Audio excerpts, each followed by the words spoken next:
예, 그 희망의 책 대전본부가 주관하는 지난 주까지만 해도 아, 평생교육진흥원이랑 같이 공동 주관을 했었는데 대전시에서 아, 좌파 이념의 책이라고 말도 안 되는 소리를 해서 시에서는 안 받고 우리 그냥 자체로 진행을 하기로 했습니다. 그래서 희망의 책 대전본부가 진행하는 얼토당토 북토크. 저희가 이 가을 프로그램을 10개를 준비했었는데 원래 지난주에 하기로 했던 기후 미식은 하루 전에 그런 얘기를 받는 바람에 뭐 장소를 구하거나 시간을 공지하고 할 시간이 없어가지고 그냥 에, 그 발표자한테 양해를 구하고 다음 기회에 하기로 했고요. 저는 하기로 하면 그냥 하거든요. 그래서 여기 지금은 이제 못했지만 다음에는 할 겁니다. 그래서 내년 초에 바로 하려고 하고요. 그리고 이제 오늘 11월 5일 파이로. 제가 이제 전민동은 여기 살잖아요. 근데 이게 우리 동네 얘기더라고요. 소설을 읽어보니까 바로 옆에 불과 이게 한 3km밖에 안 돼요. 그 지도로다가 재보면은. 그래서 이 소설을 읽고 이사를 가야 되나 지금 고민 중인데 소설이죠, 그죠? 그리고 그런 위험이 언제나 상존하고 있다는 걸 우리가 인식하고 시민들이 깨어 있어야 이런 거대 뭐 소위 핵피아라고 그러죠. 이런 세력들이 바로를 않고 안전하고 살기 좋은 국가를 만드는데 우리가 나서야지 누구에 의존하고 이런 권력, 이런 기관들의 알아서 하겠지 하고 믿는 게 정말 위험하다라고 하는 것을 일깨워주는 참 좋은 소설을 쓰셨어요. 그래서 박현주 작가 모시고 오늘 파이로 먼저 얘기 듣고 여기 참여하신 분들하고 같이 자유롭게 이야기하는 시간 갖도록 하겠습니다. 박현주 작가님은 여기 책에 이제 있는데요. 이분이 사실 제가 처음 뵙는 분이에요. 근데 페이스북에서 봤어요. 이분이 쓴 글들을. 그리고 어, 제가 한 2, 3년 전부터 그 대전의 그 대량 핵살 사건의 현장 아, 거기에 관한 소설을 또 쓰셨더라고요. 낭월. 그게 그거죠. 골령골. 거기 포스터 그림도 제가 그렸었어요. 한번. 못 그리는 그림이지만 포스터도 한번 그려서 그 행사 홍보를 한 적이 있었고 정진호 PD라는 분이 계속 그 일을 이렇게 취재를 하고 있어서 거기에 이제 후원도 제가 했고요. 그래서 이렇게 숨겨진 역사가 밝혀지고 그리고 우리 그 선대 조상들이 어떤 억울한 일을 당했는지 그리고 말도 안 되는 일들이 국가 권력에 의해서 어떻게 자행되고 있는지 이런 것들 이 시민들이 다 알아야 되기 때문에 저는 그 골룡골의 진실을 파헤치는 게 상당히 중요하다. 우리 역사의 중요한 대목이라고 생각을 해서 관심을 갖고 있었는데 어, 여기에 관한 소설을 쓰셔서 그래서 이제 이분은 음, 옳은 일을 하시는 분이구나 이런 생각이 들었어요. 그래서 이런 분이라면 한번 또 책을 내셨다고 하는데 책 이름이 처음엔 좀 제가 원자력 이쪽에 문외한이라서 생소했어요. 파이로, 파이로. 근데 이제 사전 찾아보니까 저게 아, 그리스 라틴어 이런 쪽에서 불이라는 fire라는 뜻이라고. 예. 그리고 이제 이 책 읽으면서 파이로 프로세싱에 대한 공부를 좀 했습니다. 뭐 뉴스 타파, 뭐 한겨레 신문 이런 데서 그 원자력 관련 그 진실을 알리는 뉴스 보도 이런 걸 많이 했더라고요. 그래서 좀 더 그 핵의 위험에 대해서 좀 더 깊이 아는 계기가 됐고요. 박현주 작가님은 대전에서 태어나셨고요. 대학에서 국문학과 도시계획학을 공부하셨습니다. 그리고 20여 년간 대전에서 시민운동을 하면서 글을 쓰고 있고 작품으로는 대전 산내 민간인 학살 사건을 다룬 소설 낭월이 있습니다.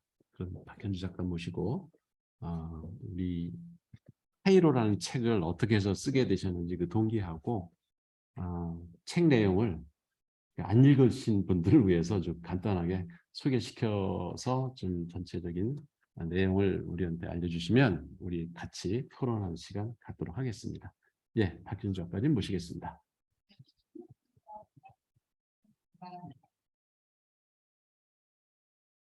네, 좋습니다. 이렇게 지하공간에서 음침한 얘기를 하게 돼서 배우겠습니다. 저는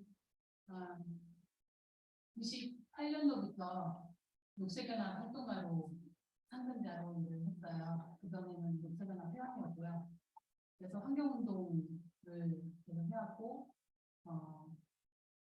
이 책을 쓴 계기는 유성에서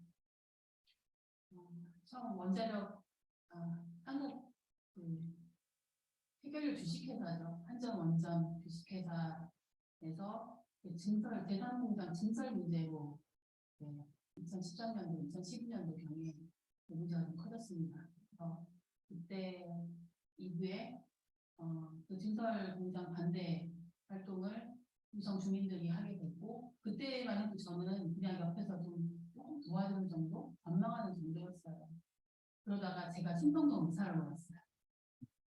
서구 살다가 신성동을 이사 오니까 이게 그냥 체감하는 것이 3km 안에 딱 들어와 보니 체감이 달렸어요.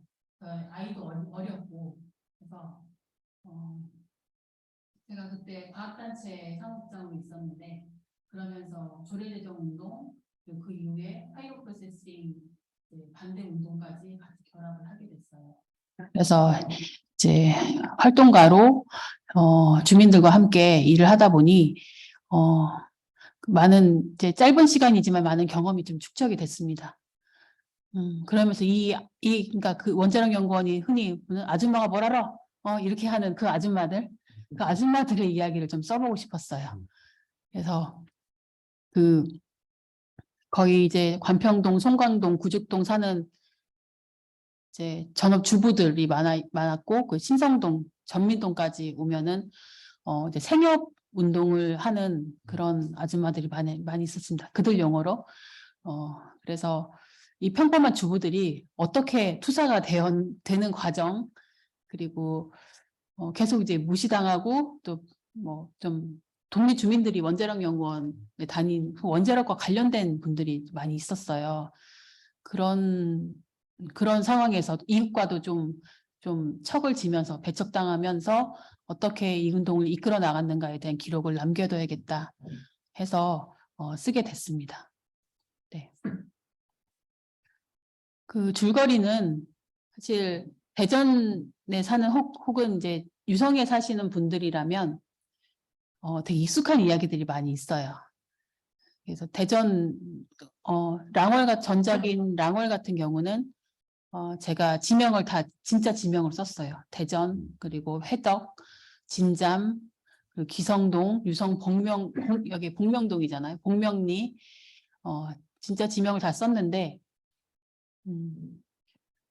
이 소설은 이제 현대 소설이기 때문에 가상의 도시 우인시라는 도시, 그 탑북구, 그 유성구입니다. 그리고 이제 사이언스 파크 아파트, 테크노밸리 아파트예요. 그래서 가상의 인물과 가상의 도시로 지명으로 썼지만 등장인물들의 많은 사람들이 지금 실존하는 사람들이 많이 있어요. 그래서 이 탈핵운동가들을 딱 보면 알아요. 이 사람 그렸구나. 저 사람은 이 사람을 그분을 그린 그 교수님을 그린 거구나 하는 거를 많이 알고, 그리고 주인공인 홍서연도 그 탈핵운동을 같이 했던 주부 중에 한 분을 모델로 했습니다. 두 분을 모델해서 제가 섞은 거예요. 그래서 이제 평범한 주부가 이제 생협운동과 공동육아 어린이집에 아이를 보내면서 어떻게 보면 중산층의 의식이 있는 삶을 사는데, 갑자기 이제 갑상선 암에 걸리게 돼요. 사실 유성에 갑상선 암에 걸린 사람들이 많이 있어요. 여성들 가운데. 그래서 자기 건강을 챙길 겸 해서 어쨌든 조용하고 환경이 좋다는 과학도시로 이사를 왔는데 역설적이게도 더 아프게 됩니다. 그래서 그 왜 갑상선암이 발병했는가를 좀 우울해하다가 이제 파고들다가 이제 원자로 바로 옆에 있는 핵에너지 연구소에 있는 연구용 원자로 핵 반응로에서 사고가 났다는 걸 알게 되죠. 그래서 처음에는 백색 비상이었다고 이제 알고 있었는데 그게 적색 비상으로 밝혀지면서 자신의 병과 그 적색 비상 사건이 무관하지 않음을 알게 되면서 최초의 고발자가 됩니다. 그래서 나중에는 근데 이 연구용 원자로보다 더 무서웠던 거는 실제 사용 해결료, 고준위 핵폐기물이었던 사용 해결료를 사용하는 파이로 프로세싱이라는 재처리 실험을 알게 돼요. 그러니까 용어도 어렵잖아요. 이거를 하나하나 이제 그때 여긴 공부하는 내용은 안 나오는데 실제로는 유성구 주부들이 엄청나게 공부를 했어요. 저도 이제 문과 베이스잖아요. 국문학 한 사람이 뭘 알겠어요. 근데 그 이과 공부를 그 어려운 그 용어도 어렵고 뭐 0이 뒤에 공이 막 한 10개 이상 붙은 그런 단위 그런 것도 다 계산해 가면서 공부를 했어야 됐어요. 그리고 어려운 이제 이제 좀 쉽게 나온 책을 전문 도서 말고 당시 저희를 도와주셨던 교수님들이 좀 계셨어요. 일본에 이제 장정우 교수님이라고 파이로와 고속로라는 책을 경향신문사에서 발간하면서 대중서잖아요. 그 책을 스터디를 같이 했어요. 그래서 파이로의 실체를 알아가게 됐죠. 네, 그 내용은 책에는 없지만 그러면서 파이로 프로세싱을 무리하게 강행을 한 연구소에서 사고가 나게 됩니다. 그게 이제 우인시에서 나는 핵사고가 되는데 이제 가상의 어떤 사고가 나서 우인시 70만 명의 인구가 모두 피난을 가야 되는 후쿠시마 사태와 버금가는 그런 일이 일어나게 되죠. 그 다음에 이제 그 진실을 밝히려고 국회도 가고 청와대도 가고 이런 과정들이 담기면서 또 한 명의 주인공 그러니까 여기서 핵에너지 연구원에 다니는 양심적인 과학자를 설정을 했습니다. 주인공을. 저도 이제 연구원에서 많은 이제 분들을 만나기도 하고 같이 좀 상대로 해서 싸우기도 하고 자료도 요청하고 정보 공개도 요청하고 해봤지만 사실 그 연구원 분들은 그 연구자들은 어떻게 보면은 조직에 충실한 분들이에요. 국가에 충실하고 조직에 충실한 준공무원이었어요. 그래서 이제 그렇게 의기로운 분들을 제가 직접 보지는 못했지만 의기로운 분들을 설정을 했습니다. 나중에 이제 실제로는 내부 고발도 좀 해주셨어요. 그래서 그런 분 설정해서 그분을 중심으로 또 사건 해결을 해나가는 그런 줄거리입니다. 네. 그러니까 원자력 연구소가 있고 그다음에 원자력 안전기술원이라는 네, 데가 기술원. 있잖아요. 네. 저도 이번에 이제 알게 됐는데 사실은 원자력 안전기술원에 제 친구도 있었어요. 예. 지금은 이제 은퇴해서 집에 있는데 이희택 박사인가요? 원자력 안전기술원 원장했던 분. 그분이 이렇게 내부 고발을 해서 그 월성 그 원자력에서 네. 그 오염수가 이렇게 밖으로 새 나오는 것도 발견을 했고, 그 다음에 공사 도중에 그 밑에 묻어놨던 거를 거기다가 파이프 공을 박아가지고 그 폭파 위험이 있는 그런 공사를 6년 후에 또 하는 사실이 밝혀져가지고 예. 지금 월성 원자력 발전소가 상당히 지금 그 위험한 상태라는 거를 이제 예. 그분이 양심선언 해가지고 네. 자기는 그런 것들이 진실이 밝혀져서 그 일을 저지른 사람들이 그 처벌을 받아야 되고 그 다음에 그런 일이 또 벌어지지 않도록 예방을 해야 되는데 계속 그런 거를 숨기고 감추려고 하면서 계속 그 안에 있는 사람들도 양심의 어떤 가책 이런 것을 느끼게 만드는 이게 싫고 자기는 35년인가 뭐 근무했다는데 그렇게 오랫동안 근무한 거에 대한 이게 이제 명예훼손이다. 네. 자기는 안전을 위해서 연구를 하고 했는데 그 기관이 자기를 그 음. 배신자라고 지금 음. 낙인을 찍고 언론 플레이를 하고 해서 도저히 못 참겠다 해가지고 뭐 자체에서 기자회견도 하고 했다고 하더라고요. 네. 그런 양심적인 연구자도 있었군요. 네. 내부에서요. 근데 여기 네. 손 박사님 나왔어요. 그래요? 얼마 전에요? 보시면 예. 그분 이야기가 나오더라고요. 맞아요. 네. 네. 지금 이제 국책연구원이 지금 요 동네에 많이 있잖아요. 뭐 에너지 연구원도 있고, 애트리도 있고, 화학연구원도 있고, 많은 연구원들이 있는데 그 연구소를 안전을 위해서 감시하는 연구소가 따로 있는 거는 원자력밖에 없어요. 그만큼 위험하다는 거거든요. 원자력 안전기술원이 그 역할을 해줘야 되는데 사실은 어떻게 보면 한통속인 게 많이 있고 인사도 이쪽 저쪽으로 왔다 갔다 하면서 하는 것이 있어요. 그래서 그죠. 원자력, 예. 그러니까 핵연구소 여기에 있다가 원자력연구소에 있다가 더 네, 근무한 그렇죠. 분도 있고 그렇더라고요. 네, 퇴직하면 또 가기도 하고 네. 막 이런 상황이에요.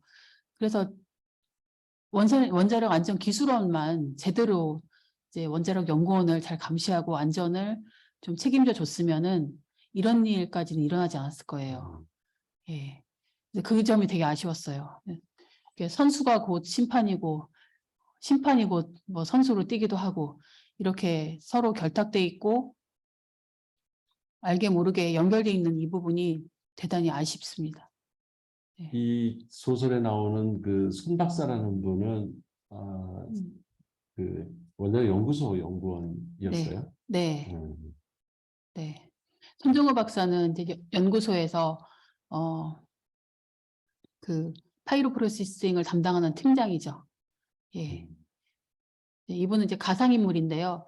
사실은 파이로 프로세싱 팀도 제가 만나보긴 했지만 제가 아까 말씀드렸던 이제 중공무원의 그런 분위기의 분들이 많이 있었어요. 되게 성실하고 똑똑하고 그런데 이제 뭔가 목소리를 내시지는 못했어요.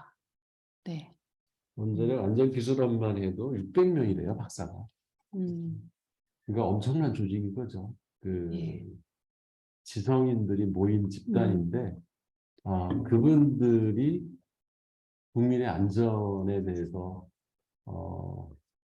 자기네들이 한 행위를 속이고 있다고 하는 게 참 어떻게 받아들여야 될지 참 그 뉴스 보면서 되게 좀 허탈했거든요. 네. 맞습니다. 그러니까 기술원에서만 제대로 제 역할을 해줬으면 대전이 이렇게까지 위험한 도시는 안 됐을 거다 생각이 좀 들고요. 더 많은 양심 선언과 더 많은 이제 고발이 나왔을 거예요. 근데 양심 고발로 자기가 맡고 있는 업무임에도 불구하고 그렇게 밖에 나와서 양심 선언을 할 수밖에 없는 상황이 어떤 전문가적인 관료 사회가 너무 굳어져 있다는 추측을 하게 돼요. 원자력 기술원도 그렇고요. 연구소도 그렇고요. 그러니까 자기가 안전을 맡았으면은 그게 자기 본업이잖아요. 본업에 충실하고 정말 준공무원처럼 했다라면은 괜찮았을 텐데 그것도 아니었고 어쨌든 그 권위적인 시스템이 있고 알게 모르게 핵 마피아의 손길이 아주 많다라는 거를 짐작할 수 있는 부분이에요. 그러니까 그게 조직의 생리상 예. 그 인사, 내 자리 잃을까 봐 겁이 나서 할 말을 못하고 그 상부의 지시에 따라서 움직이는 그런 행태가 반복되다 보니까 네. 그리고 정부가 정말 확실한 탈핵 정책을 해줬으면은 박사들이 이렇게 혼란스러웠지 않을 거예요. 그러니까 탈핵이 거의 선언적인 의미밖에 되지 않았기 때문에 지난 정부에서도 정책 과제를 바꿔주고 거기에 투자를 해주고 연구비를 주고 이렇게 했으면 괜찮았을 거예요. 근데 그런 과정 없이 선언만 해놓고 다 핵 마피아에 휘둘리는 그런 정권이 됐었기 때문에 이제 실제로 현장에서 일하는 연구자들이 더 혼란과 불안이 더 컸을 거라고 생각합니다. 최근 네. 발표해 보니까 작년에 그러니까 아마 문재인 정부 들어와가지고 일시 그 파이로 프로세싱에 대한 연구에 대한 그거의 실효성 이게 논란이 있어서 미국과 이제 공동 연구를 해서 그게 과연 타당성이 있는 그 실험이고 연구냐 네. 이거 보고서가 나오면 재개를 하자 그리고 일시 중단을 했었대요. 네. 그래서 그동안 그 연구비만 쓴 게 뭐 8천억 원 네. 가까이 이제 연구비를 썼는데 더 쓸 거냐 이게 계속 그냥 물먹는 네. 하나식으로 실제 비용 대비 경제적 효과도 사실 보장이 안 되는 거고 그 말로는 무슨 그 파이로 프로세싱을 하면은 그 폐기물을 저장하는 장소가 뭐 100분의 1로 줄어들고 독성이 무슨 1000분의 1로 줄어들고 이렇게 과장성건 포장을 했지만 사실 그게 다 근거 없는 얘기였고 그냥 미국의 한 개인 누가 의견 낸 걸 가지고 마치 미국의 권위 있는 기관에서 낸 발표 자료인 것처럼 포장을 했다 뭐 이런 거를 뉴스타파에서 파헤쳤더라고요. 그래서 그런 거는 증명된 바가 없다. 그리고 뭐 실제 페이로 프로세싱 연구자들한테 확인을 했더니 자기네들도 뭐 인정을 했다고 하더라고요. 그 뉴스타파에서. 네. 네. 남태재 PD님이 이제 계실 때 목격자들이라는 프로그램에서 그 취재를 정말 상세하게 했어요. 저는 남태재 PD님 정말 존경스러워요. 그분도 국문학 그 전공자인데 되게 저희도 이제 주민들도 와서 인터뷰를 해가고 원자력 연구원도 인터뷰를 많이 했는데 그 짧은 시간에 이 메커니즘을 다 이해하셨어요. 참 대단하신 천재다 생각이 좀 들었어요. 고맙기도 하고요. 저희한테 이제 많은 도움을 주셨던 분이었는데 그 전까지 그렇게 이제 그런 탐사 보도가 나오기 전까지 주민들이 정말 많이 애를 썼어요. 실제로 국회도 가고 청와대도 가고 국회의원도 만나고 면담 요청도 하면서 이것이 파이로의 진실을 많이 알리려고 노력을 했었죠. 그 미국과의 연구는 미국에 이제 아르곤 연구소라고 있어요. 근데 그 아르곤 연구소가 이제 그 민간 연구소인데 거의 간다고 들었어요. 그 실제로 가봤던 분의 이제 증언을 들으면 환경단체에서 좀 가기도 했었는데 연구비도 끊기고 근데 한국이 이제 봉이 된 거예요. 네. 이제 한국에서 어쨌든 이제 정부도 좀 파이로에 관심이 있고 연구자들이 뭐 이렇게 와서 같이 관심도 있고 하니까 어떻게 보면은 연구비를 한국에서 받으면서 유지를 하려는 목적이 아니었나 싶었어요. 예. 보도되기는 뭐 반반씩 되기는 네. 했는데 네. 뭐 나중에 뭐 얼마큼 재정을 나누었는지는 보도가 안 될 거니까. 그래서 미국은 어쨌든 망해가던 민간 연구소가 또 땡 잡은 거 수 있고 우리나라는 그 덕에 미국이란 이름을 브랜드를 또 팔아서 파이로 프로세싱 연구를 계속 할 수 있는 명목이 됐었고 그렇게 이득이 맞아 떨어지지 않았나 싶습니다. 네. 그러니까 그게 중단이 됐다가 그 파이로 프로세싱 그거를 더 연구를 더 해야 된다. 근데 원래 그 2017년에 그 합정 맺기로는 5년 동안 그 연구 관계를 수행을 해서 타당성이 입증이 되면 연구를 재개한다. 안 되면 안 한다. 이렇게 사실은 거기 규약문에 돼 있는데 작년까지 보도가 안 나왔고 그 나온 보고서에도 그 타당성 여부에 대해서는 확답이 없대요. 근데 지금 그 핵을 연구하는 아마 여기에 육승일 교수 같은 사람이 이제 핵피아의 그 학계의 대부인 것 같은데 뭐 그 사람들은 연구비 그 학교에서 계속 받으려고 또 자기 제자들 연구비 주려고 계속 연구를 하려고 하겠죠. 이게 뭐 결과가 어찌 됐든 연구를 하겠다고. 그러니까는 이거를 반대하는 사람들 입장에서는 이제는 연구를 위한 연구는 안 된다. 그리고 그 예산을 더 이상 그러니까 확보할 수 없다. 그러는데 뭐 신문에서는 보수 언론들이 그 필요하다. 뭐 이게 우리나라 핵을 어디다가 처리할 데도 없는데 그렇게 파이로 프로세싱이라도 해서 그 부지도 줄이고 독성도 무슨 뭐 30만 년에서 무슨 뭐 300년인가요? 몇 년으로 줄이고 뭐 이런 게 안 되지 않느냐? 사실 안 되면 안 되는 게 아니라 있는 거 이제는 그 땅속에다 묻고 더 이상 안 지어야 되는데 그죠? 그 핵연료봉을 쓰고 나면은 그 처리해야 되는 문제가 세계적인 문제잖아요. 이게. 네. 어느 나라나 공통적으로 안고 있는 네. 문제고 그게 초창기에 전기가 부족했으니까 뭐 했다고 하는 거 이미 지나간 거야. 뭐 산업 발전에 기여했다 하는 측면을 우리가 완전히 무시할 수는 없겠지만 이제 그 위험을 알았으니 지금부터라도 더 이상 핵발전소를 지으면 안 되는 게 맞죠. 네. 처리할 수 없다는 거 이제 알았으면 네. 그리고 온갖 기술을 다 동원을 해도 파이로 프로세싱이 거의 다 실패했다면서요. 네. 네, 그거를 잘 돌리고 있는 나라는 없고요. 늘 사고 위험이 있어요. 사고도 실제로 많이 났고, 일본 같은 경우도 이제 몬주 핵발전소가 그 파이로 프로세싱은 아니죠. 예, 고속로예요. 고속로로 이제 어쨌든 재처리한 연료를 갖다가 쓰는 거였는데 사고가 너무 많이 나요. 그러니까 고속로 자체가 굉장히 취약해요. 예, 그래서 나트륨을 이제 냉각제로 쓰는 건데 나트륨 유출 사고 같은 것들이 나서 이제 어렵죠. 그래서 파이로 프로세싱을 하면 어쨌든 재처리한 어떤 핵연료가 나와요. 핵연료를 돌릴 수 있는 원자로가 꼭 같이 있어야 되는 거예요.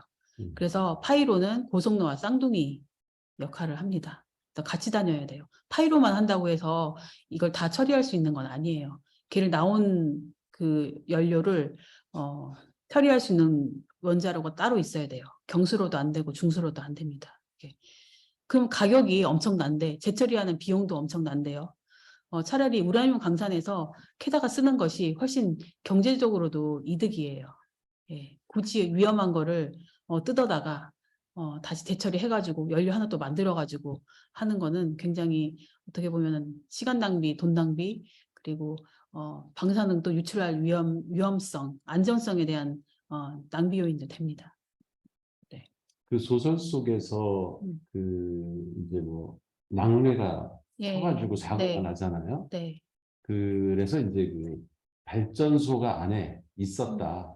그 고로를 이제 그 열을 엄청나게 필요한데 전기가 많이 예. 필요해서 네. 외부에서 들어오는 전기로다가 그 변전소 세워가지고 해결될 문제가 아니고 자체에 발전소 시설이 있었다라는 부분은 그건 진짜인가요? 거기 그 부분은 이제 사실은 아니고요. 네. 예. 발전소는요 안에 있을 수는 없어요. 지금 하나로 원자로가 있지 않습니까? 대전에 실제로 하나로가 전력을 생산하지는 않아요. 예, 저는 이제 근데 소설에서는 전력을 가끔은 생산하는 걸로 그렸어요. 왜냐하면 원자력 연구원이 그만큼 전력을 많이 소비한다는 거를 알려주기 위해서 그렇게 가상했습니다. 그리고 변전소는요, 지금 대전에 이마트가 처음 들어왔을 때, 그때가 90년대 후반, 2000년대 초반 정도 됐었는데, 그때 이마트 때문에 옆에 파랑새 아파트 옆에 변전소를 하나 지어줬어요. 그래서 파랑새 아파트 주민들이 반대 시위를 엄청나게 했던 걸로, 그때 제가 녹색연합에 있었는데 저희도 관여해서 그때 도와줬던 걸로 생각이 나는데요. 그만큼 마트 하나가 들어왔을 때도 전력을 엄청나게 소모하는 거예요. 그래서 이제 원자력 연구원 자체가 특히 파이로 프로세싱은 또 전력으로 전기 분해하는 거거든요. 예, 습식으로 이제 뭔가 용액을 쓰는 게 아니고 전기 분해를 하는 이제 제처리 방법이기 때문에 를 만들어서 예. 녹인다고 하더라고요. 용융은 아니고요. 전기 분해예요. 전기 분해, 금속을 만드는 거예요. 그래서 거의 이제 리튬 용액을 뭐 700도 이상 1000도까지 올려야 되는 그 전력이 필요해요. 그러면 또 전력을 생산하는 핵발전소에서 또 거기서 또 전기를 끌어다가 엄청난 전기를 쓰는 거죠. 엄청난 전기를 또 쓰는 거예요. 그래서 또 전기 부족하다고 말하겠죠. 그런 식으로 전력을 낭비하는 시스템이에요. 그래서 그거를 강조하기 위해서 제가 그 변전소를 옆에 하나 짓는 걸로 했어요. 예, 내부는 아니고 옆에죠. 변전소는 이제 원전 핵연구원의 소유물은 아니니까요. 한국전력 거니까요. 그래서 그렇게 하는 걸로 가상을 했습니다. 그래서 그 변전소가 이제 낙뢰를 맞아서 이제 계통이 좀 다르기 때문에 전력이 끊겨버리는 거예요. 그 좋아하는 전기가 끊겨버리는 거예요. 그 필요한 전기가 끊겨서 40분 이내에 전력이 공급되지 않으면 원자로는 폭발을 해요. 폭주를 해서 그래서 그 냉각기가 고장 나면은 이제 그렇게 사고가 나는 겁니다. 후쿠시마도 그런 원리였어요. 예. 그래서 그 전력 문제를 같이 다루고 에너지 문제를 다루기 위해서 제가 넣었던 소재였어요. 실제로는 하나로는 전력을 생산하지 않습니다. 네. 그리고 변전소도 따로 지어서 갖고 있지는 않아요. 원자력연구원이. 하지만 많은 전력을 쓸 거라고 예상은 할 수 있죠. 그리고 파이로 프로세싱의 그 처리 대상이 중수로에서 나오는 것만 처리할 수 있고 경수로에서 나오는 건 안 된다. 아니요. 경수로에서 나오는 걸 써요. 거꾸로? 네. 경수로에서 네. 나오는 것만 둘 다 되긴 해요. 둘 다 되긴 하는데 그 원자력연구원이 파이로 프로세싱 이전에 그때 그 경태쌤 그 연구 이름이 뭐였죠? 중수로 갔다 했던 거. 원래는 왜 이 실험을 하게 됐냐면 우리나라가 이제 원전 중수로가 그 폐기물이 훨씬 많이 나와요. 수명이 짧기 때문에. 이렇게 해결열 수명이 한 1년 반밖에 못 써요. 그래서 월성 원전에서 나오는 핵 폐기물이 전체 핵 폐기물의 절반 이상을 차지해요. 4기밖에 안 되는데도 4호기밖에 안 되는데도 절반 이상을 차지해서 중수로가 핵 폐기물을 많이 이제 양산하는 원자로입니다. 중수로가. 그래서 처음에 중수로를 갖다가 연구를 했었어요. 그래서 그것도 막 수천억 들여서 겨우 연료봉 2개인가를 만들었어요. 네. 쓸 수 있는 이제 연료봉 2개를 만들었는데 그 연구 이름이 뭐였더라? 기억이 안 나죠. 그래서 오래돼가지고. 그래서 거기까지는 파이로 프로세싱이라고 볼 수는 없었어요. 파이로 프로세싱은 이제 경수로예요. 경수로 연료로 경수로에서 나온 고준위 핵폐기물로 만드는 거죠. 그래서 이제 우리나라는 대부분이 경수로이기 때문에 월성 빼놓고는 다 경수로예요. 근데 경수로 이제 사용 해결료도 많이 나오게 됩니다. 예, 그래서 그 목적으로 시작을 하게 됐어요. 명분은 그거였어요. 예. 근데 그 폐기물 나오는 게 중수로하고 경수로에서 나오는 게 거의 비슷하더라고요. 1000톤 하나는 7,900톤 이렇게. 네. 근데 이제 우리나라에서 지금 25기 정도가 26기 정도 돌아가고 있다면 지금 4호기 빼놓고는 다 경수로입니다. 네. 그러니까 중수로가 비율은 적은데 많이 나오게 되는 거죠. 양이 많이 나와요. 1년 반밖에 못 쓰니까요. 한번 이제 해결료를 만들어서 들어가게 되면은 경수로는 오래 타요. 크죠? 저 한 2m 이상 되는 이제 네모 빠지는 이렇게 생겼어요. 크기도. 저희 우리 천장에 있는 여기 한 절반 정도가 절반 정도 크기가 경수로 연료의 크기예요. 이 기둥 위에 있는 기둥. 이렇게 생겼어요. 딱 크기도 비슷하네요. 가로 세로 폭도. 근데 중수로는 요만해요. 요만해요. 한번 들어가는 연료가. 그러니까 얘는 한 3년에서 5년 타는 거고 이제 중수로는 한 1년 반밖에 못 타니까 빨리빨리 교체를 하게 되니까 쓰레기가 많이 나오는 거예요. 그 연료는 예. 전량 그 미국에서 수입하는. 우라늄을요. 우라늄은 다 수입이잖아요. 그리고 그 이제 그 케이스가 되는 것도 이제 어떻게 보면 군수 물품이에요. 그래서 수입을 해옵니다. 그래서 이 재료를 다 수입해서 제조를 하는 거는 대전에서 다 전량 제조를 해요. 예. 재료는 다 수입이고 완성품은 대전에서 다 만듭니다. 여기서 이제 해결료를 네, 여기서 해결료를 만들었어. 네, 여기 덕진동에서 만들고 있어요. 아, 진짜요? 어떡해. 아, 나는 연구한다 해서 앉아가지고 책에 이게 컴퓨터에서 이렇게 뭐 주문하는 줄 알았어요? 연구하는 줄 알았더니 실제로 여기서 제조까지 네, 하는 제조를 하고요. 폐기들, 네. 폐기들. 고물상에 팔기도 해요. 거의 철도 많고 이제 감 나가는 구리선우 막 이런 거 있잖아요. 서울 공릉동에 그 연구용 원자로가 있었어요. 하나로 이전에 하나로 이제 90년대 이후에 만든 거라서 그 전에 그 서울에서 실험할 때는 납벽돌, 뭐 구리선, 철, 금 이런 거 돈 되는 거 다 팔아먹었잖아요. 근데 그게 뉴스에 크게 보도가 됐었죠, 언론에. 그 공장 음. 들어가 보시면 그런 것도 하고 연구도 하는데 막상 시설은 그 폐기 시설, 이렇게 생산 시설 이런 것들이 시설별로 이렇게 나눠져 있거든요. 공장 같습니다. 나는 듣기는 그 각 원자력 발전소에서 그 폐기물이 나오면은 일로 와서 그거를 이렇게 재포장을 해가지고 용기에다 담아서 어디 뭐 경주 이렇게 그건 저준이 폐기물은 이쪽으로 오고요. 고준위는 그냥 그 자리에 그냥 거기에 묻어서 있어요. 각 네. 발전소에다가 예, 지하에 보관만 넣는 하고 거고. 있어요. 지하는 못 넣어요. 지하는 못 넣고 수조에 식혀야 돼요. 일단은 이제 요만한 저 기둥만한 이제 연료봉이 나오잖아요. 3년에서 5년 동안 열심히 일하고 나와요. 그러면 열이 엄청나요. 그래서 일단 수조에 담가야 돼요. 수조에 담겨서 한 10년 이상 식혀요, 걔를. 예. 그래서 수조가 위험해요. 해결유봉이 다 들어있거든요. 그래서 거기서 그게 만약에 미사일이라도 한 방 맞으면 그게 핵폭탄이 되는 거예요. 그게 꼬심해야 되고 그게 문제가 음. 물 계속 집어넣었던 영역이지. 네. 그 냉각수를 계속 넣으면서 열을 식혀줘야 돼요. 연료봉에 열을 식혀줘야 되고 관리를 해야 돼요. 몇 도 이상으로 낮게. 원자로는 말할 것도 없고요. 이미 타고 있는 원자로는 열을 이용해서 전기를 생산할 수는 없나? 전기 터빈을 돌려가지고. 그 정도는 안 돼. 그러니까 예, 엄청난 열을 만들어내는 거는 바등로예요. 원자로예요.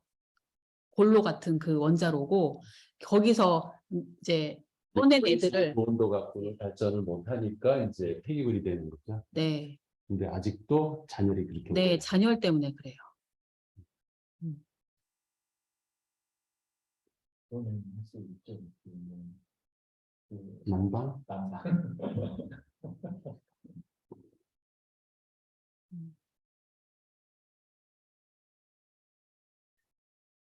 근데 문학하신 분이 그렇게 원자력. 네, 네. 그러니까 그것도 그냥 뭐랄까요? 저를 밝혀야 될 것 같은데요. 네.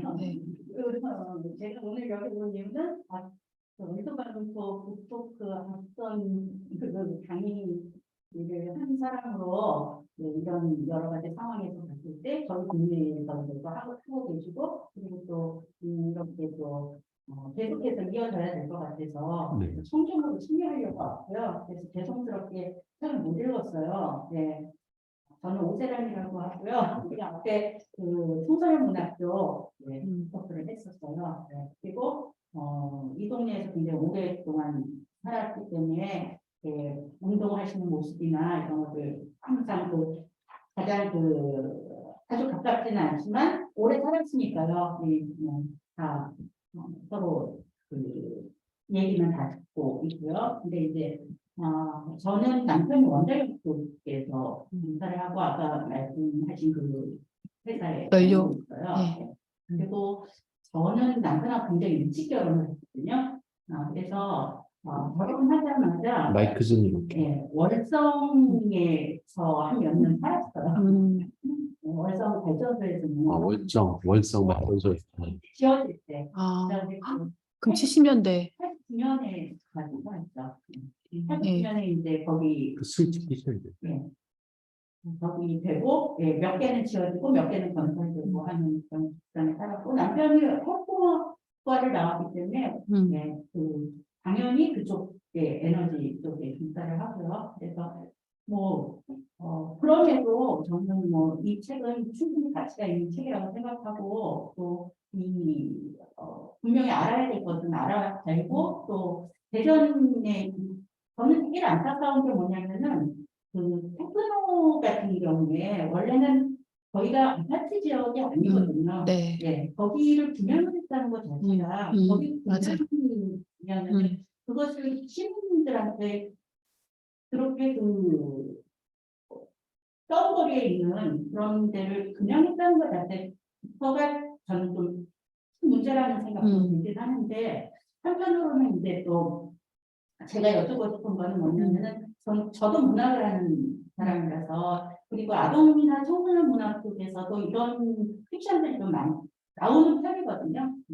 그래서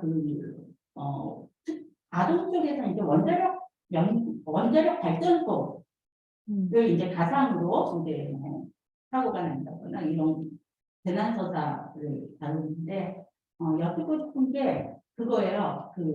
다큐멘터리로 안 쓰시고 논픽션을 안 쓰시고 픽션으로 쓰셨잖아요. 예. 네. 그래서 약간 현실과 상상이 이제 같이 가고 있는 거잖아요. 이 이야기가. 예. 그래서 어떻게 보면 조금 혼란스러울 수도 있을 것 같아요. 그래서 다큐멘터리로 안 쓰시고 재난서사로 쓰신 특별한 이유가 있으신지 궁금합니다. 아, 네.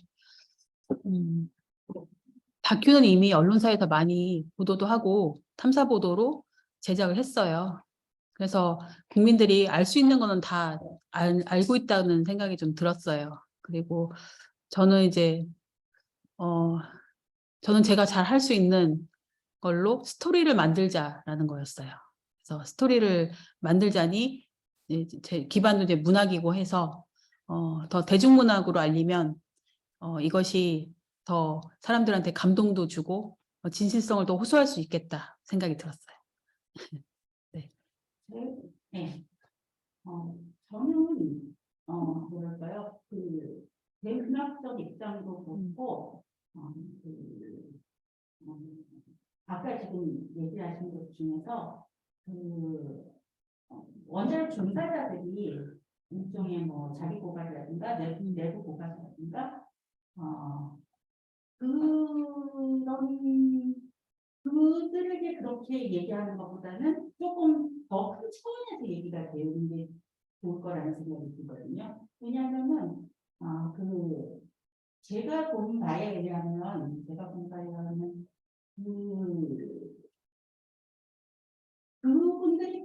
그분들이 비윤리적이라는 비윤리적이기 때문에 거기에서 계속 그렇게 저기를 하고 있다 이렇게 얘기되기보다는 어디까지가 사실이고 어디까지가 우리가 같이 해야 나가야 될 일인지부터 같이 공유를 좀 했으면 좋겠어요.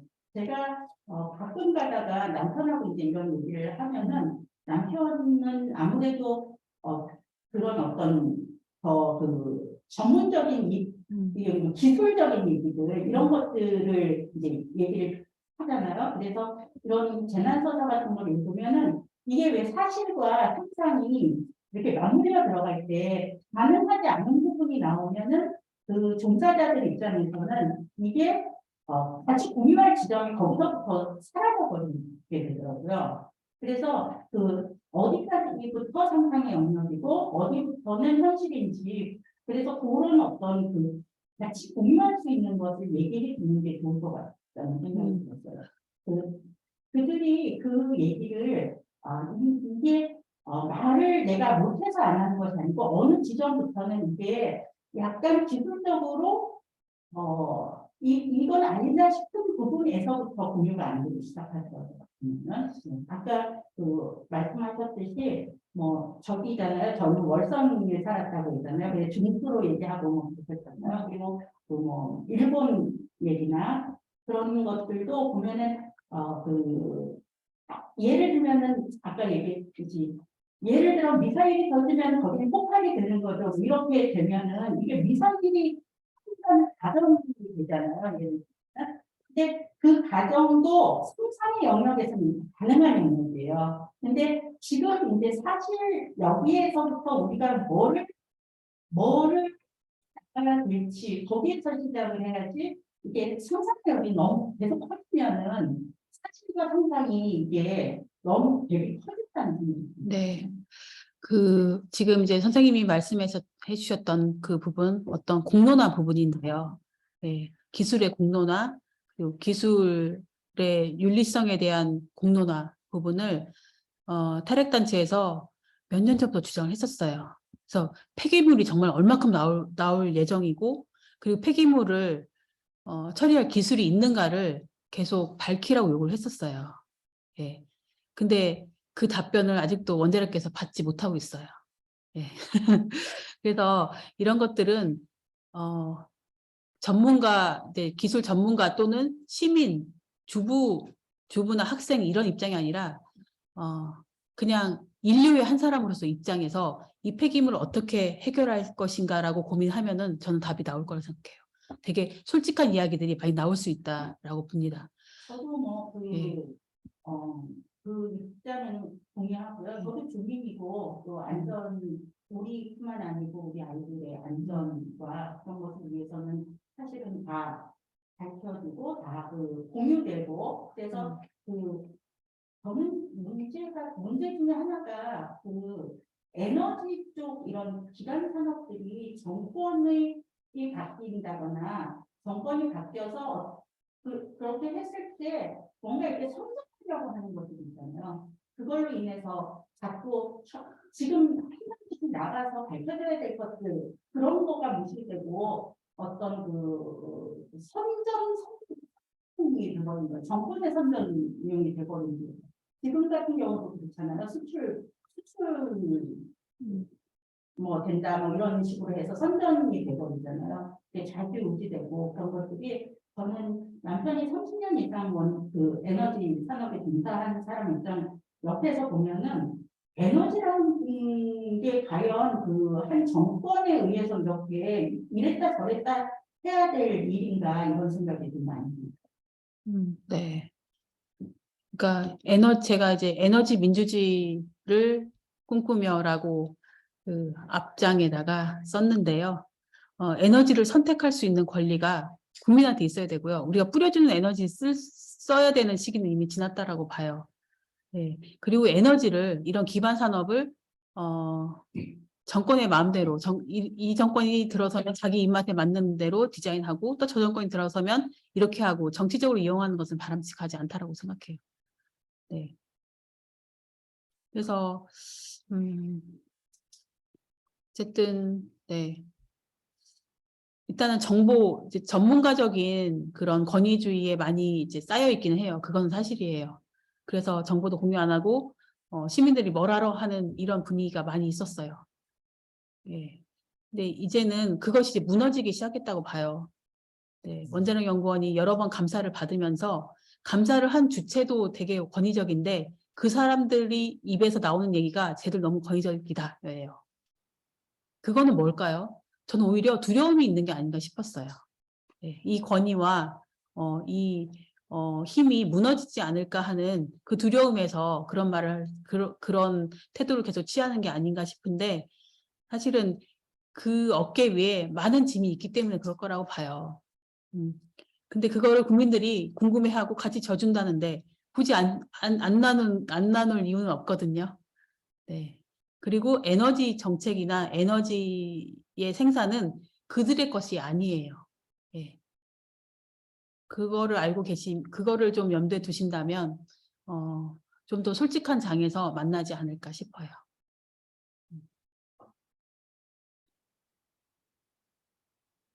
다른 분들도 네, 질문하시고 우리 자유롭게 박 선생님 많이 준비하셨을 것 같은데요. 근데 이 책을 저도 읽으면서 느낀 게, 지금 파이로 프로세스 아까 얘기하셨는데, 그 파이로 프로세스가 갖고 있는 그 장점을 지적하고, 그것으로 파생될 수 있는 그런 어떤 사고가 났을 때, 그걸 비판하는 것이 목적이었나요? 아니면 원전이라는 산업 자체 네. 좀 더 넓게 보면 이제 그렇게 그것이 우리 인류에게 도움이 안 된다. 이렇게 한 부분들이 목적이었는지 이렇게 대화 속에서는 계속 그 파이로 시스템 중심으로 이게 이제 그렇기 때문에 전기를 많이 썼고 그게 또 화분에서 변sun선을 만들었고 그것 때문에 또 난매를 맞게 되고 그래 그때 대처를 못하는 바람에 원래는 그 백업 시스템이 있었는데 그때 변전소로 바꾸면서 이게 안 맞아가지고 지금 그 사고가 난 거잖아요. 이런 어떤 거를 좀 파이로 시스템 프로세스에 좀 포커스를 하고 계신데 이게 그것을 다른 거는 다 괜찮다. 근데 파이로 시스템은 파이로 서비스 프로세스는 아닌 것 같다. 이런 부분들을 비판하고 싶어서. 아, 제어의 의도는 파이로 프로세싱은 소재였어요. 저는 탈핵 소설을 쓴 겁니다. 네, 탈핵과 이 원전의 위험성을 더 많이 알리고 싶었어요. 이렇게 후자에 가깝습니다. 예. 일단은 좀 약간 개연성이 있는 것 같아요. 그 여기에서 설정이나 이런 부분들이 일단 그 벼락을 맞고 그래서 이제 사실 그런 일이 일어나지 않거든요. 그 전쟁이 일어나서 뭔가 이렇게 공격이 되더라도 그것도 사실 쉽지 않거든요. 근데 그리고 또 하나가 이제 이 원인이 이런 어떤 그 계속 그 육승일 가문 자문이 계속 그 자기의 네. 그 주장을 펼치는 이유가 플루토늄, 그것도 이제 비대칭, 그 북핵에 맞서는 플루토늄을 우리가 가져야 되고, 그것에 대한 정당의 요구가 있다. 정치적 요구가 있다. 그것을 빗대어서 계속 그 끊임없이 이게 좀 뭔가 이렇게 갈등을 만든다 보니까. 그 설정도, 어떻게 그 혁명운동 하시면서 보았던 어떤 갈등이신 것 같아요. 네. 이제 육승일 박사를 대표하는 원자력 마피아의 이제 대부시적 그분들이 실제로 존재하고요. 예, 그래서 새로운 연구 과제를 계속 이렇게 발굴해서 던지십니다. 던지시면 정부가 그걸 물어요. 물어서 1년에 1,000억씩 쏟아붓고 효과는 별로 없고 연료봉 겨우 2개 만들고 예, 이런 식의 쓸데없는 핵 진흥 산업이 계속 되고 있어요. 지금도. 그리고 파이로 프로세싱이 한창 됐을 때도 유성구 그 주민들이 처음으로 이제 달려들었던 이 운동에서 제일 먼저 봤던 게 예산이었어요. 국회 예산. 국회에서 통해서 얼마나 가져가나. 엄청난 돈을 가져가고 있어요. 그 부분은 이제 실제로 존재하는 이야기를 이제 가상 속에서 좀 쓴 거고요. 그리고 또 두 번째 질문이 뭐였죠? 지금 아까 얘기한 그 플루토늄. 그런 네, 어떤 네. 정치적인 정치적인 거는 정치인들이 물은 거죠. 그 네, 픽션, 네. 그 픽션인가요? 아니면 어떤 것들에 그게 있는 것 같아요? 지금도 가끔 나오지 않나요? 저쪽 이제 어떤 모 정당에서 우리도 핵무장 해야 된다 이렇게 주장하시잖아요. 공동연히 하고 그 IAEA도 탈퇴해야 된다. 그런 국제기구 탈퇴해야 된다라고 공공하게 정치인들 얘기하고 있어요. 여야를 떠나서요. 예, 그걸 보고 쓴 거예요. 그러니까 그런 욕심이 있는 겁니다. 지금 정치인들은 핵무장을 하고픈 욕망이 있어요. 네. 우리나라의 그런 그 얘기는 있지만 그런 정치인들이 실제적으로 그렇게 있을 거라고 생각을 네. 못했거든요. 그리고 이제 근데 그래서 그런 저는 식의 얘기는 옛날부터 있었잖아요. 원래 그런 박정희 대통령 때도 네. 우리가 핵무장을 해야 된다. 그래서 몰래 비밀 지령을 내리고 네. 연구를 따로 하라고 그러고 예. 이렇게 그 파이로 프로세싱의 이제 뭐 이게 명분은 이걸 그 뭐 초핵 물질 그게 뭐 이렇게 초우라늄. 분해를 하면은 플루토늄이 따로 분리가 안 되고 같이 이렇게 다른 거랑 네. 섞이기 때문에 이 원천적으로 이거는 핵무기를 못 만든다고 그러는데 네, 네. 그거를 이 육승일 박사는 뭐 북한에서 온 그 사람을 고용을 해가지고 거기서 추출을 빼내서 그걸 또 이렇게 뭐 무기를 폭탄을 만들어 가지고 대통령 암살 시에 그 하는 소리가 나오고 이제 하는 부분들이 그러니까 이게 이제 건식이기 때문에 그런 거고 습식에서는 게 가능하다. 높은 게 나옵니다. 네. 일본도 그걸 하고 있고요. 네. 전 세계에 이제 핵발전소를 돌리는 나라들이 많이 하고 있어요. 그 북한도 그걸 하고 있어. 예, 프렉스라고 하는데 이제 순도 높은 플루토늄이 나와요. 북한은 그 용도만으로 원자로를 지은 거고요. 네. 예. 군사용 원자로 작은 거로도 가능해요. 그래서 그렇게 하고 있어요. 근데 우리나라는 그 허락을 미국으로부터 못 받고 있으니까 파이로 프로세싱으로 들이민 겁니다. 네, 퓨렉스는 못 하고 있어요. 퓨렉스는 들어가면 잘릴 거예요.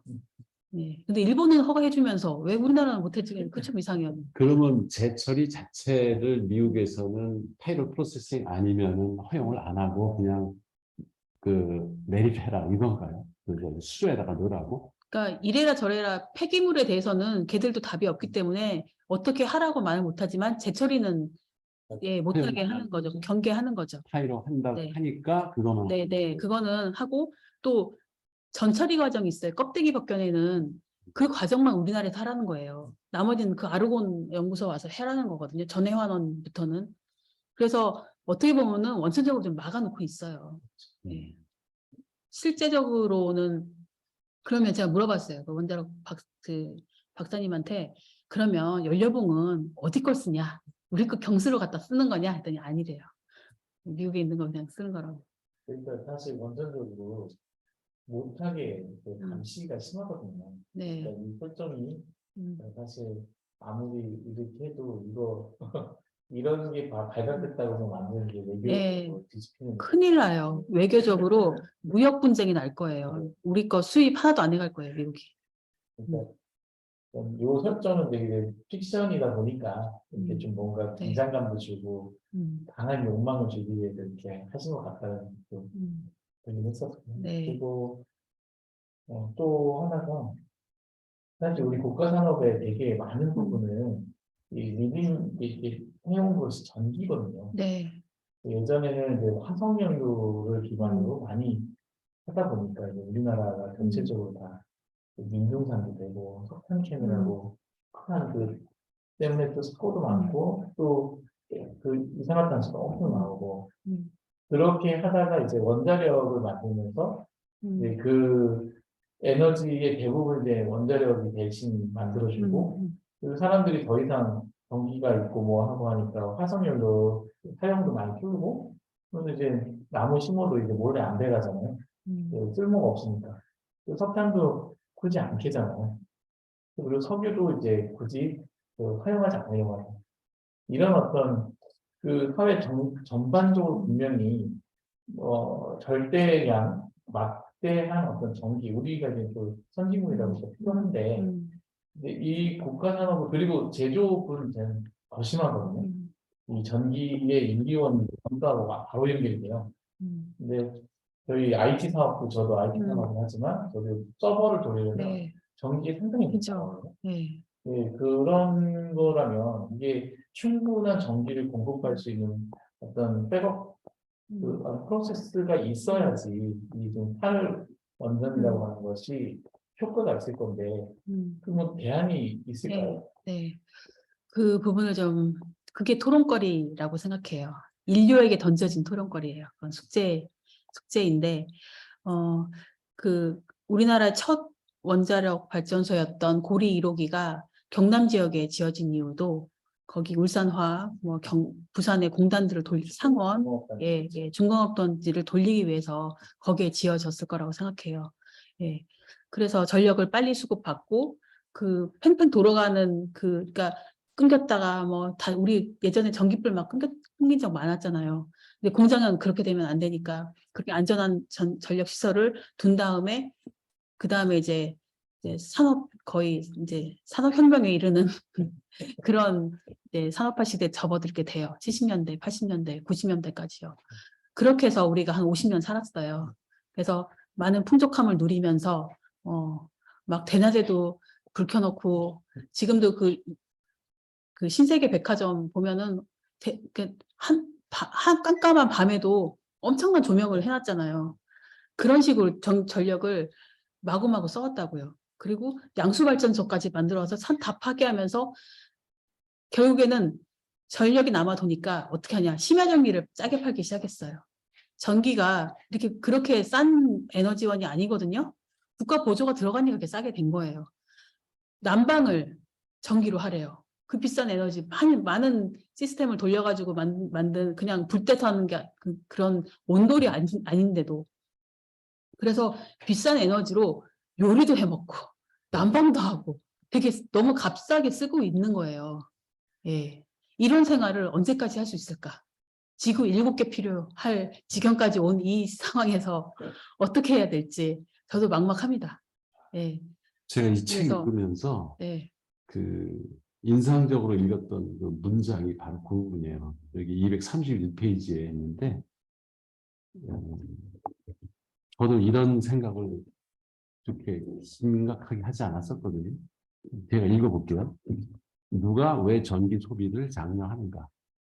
무슨 의도로 생산 가격을 낮추고 있는 것일까? 전기를 싸게 받아 쓰는 자들은 누구인가?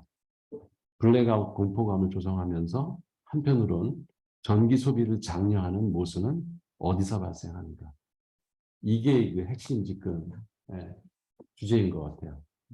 우리는 이걸 무감각하게 익숙하게 우리 일상에서 전기를 그렇게 어찌 보면 마구 쓰고 있는 지금 또 소비를 장려하는데 그러면서 한편으로는 계속 전기가 부족하다. 뭐 블랙아웃 공포가 있다. 그러니 핵발전소 또 져야 된다. 이런 식의 논리를 계속 반복하고 있는 게 이것도 하나의 음모, 엄청난 음모일 수 있겠다라는 생각을 하는. 사실 그렇게 우리가 에너지가 부족하고 그렇다면 오히려 전기를 아껴 쓰자 그러고 해야 되는데 한쪽에서는 계속 소비를 조장하고 뭐 전자제품도 전부 그 뭐 인덕션이니 뭐니 해서 요새 가스로 멀쩡히 잘하고 있는 밥은 전부 전기로 하라고 유도를 하면서 그 부족한 전기를 또 메꾸기 위해서 발전소 또 져야 되니까 핵발전소 져야 된다.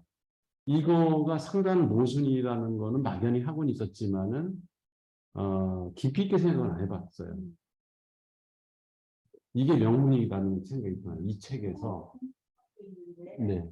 이제 그 아까 전기 전기 자동차를 지금 네. 많이 나오잖아요. 근데 저는 그쪽에 잘 몰라서 그러는데 그게 이제 그런 걸 쓰는 이유가 이거 그 환경오염 때문에 그 얘기를 하고 있는 거잖아요. 예. 근데 환경 기후. 하시는 분들 입장에서는 그 양쪽에 그게 어느 쪽을 가는 것이 더 인류를 위해서는 나을 내가 궁금하죠. 네, 혼자를 죽이는 거죠. 자동 양쪽 다 양쪽. 그러니까 지금 전기와 지금 그걸 대비하는 지금 사실 이 기후위기 시대의 패러다임은 지금의 소비를 유지하는 것이 옳은 일인가에 대한 문제를 시작하는 핵심이에요. 그것을 또 생각해서 그것을 대체할 수 있는가 하는 문제는 기차적인 문제예요. 근데 이 대체가 가능한 아까도 대안을 말씀하셨는데 저희가 사회운동 한다고 해서 대안을 내놔야 된다. 왜냐면 이렇게 얘기하시면 문제가 안 되죠. 왜 사회를 얘기합니까? 그럼 현재의 문명과 이 소비 수준을 유지 불가능한 상태로 만들자는 거냐? 일단적으로 말하면 제가 이 스테이지 나가면 당신들은 냉장고 안 써요? 뭐 이렇게 비아냥거릴 수 있어요. 근데 이제 그 문제는 그렇게 비아냥거리는 문제가 아니고 기획이라고 하는 것이 실제로 우리에게 그 얘기는 뭐냐면 성장하는 소리 행태와 문명의 수준을 저희가 유지할 수 없어요. 끝났어요, 여러분. 아무튼 사회에서 의미이거든요. 그럼 우리가 정해야 될 부분은 지금 그러면 현재 상황에서 규모를 어떻게 재조직할 수 있느냐. 어떤 규모를 줄여나갈 거니 이를 두고 결제하는 것이 아니고 그렇죠. 두고 다 그림을 다시 그려야 됩니다. 리모델링을 같이 해서 수동 구조나 여러 가지를 조정하고 근데 남는 문제는 있죠. 그렇게 줄였음에도 불구하고 확산하려고 요청되는 여지가 어디 있느냐.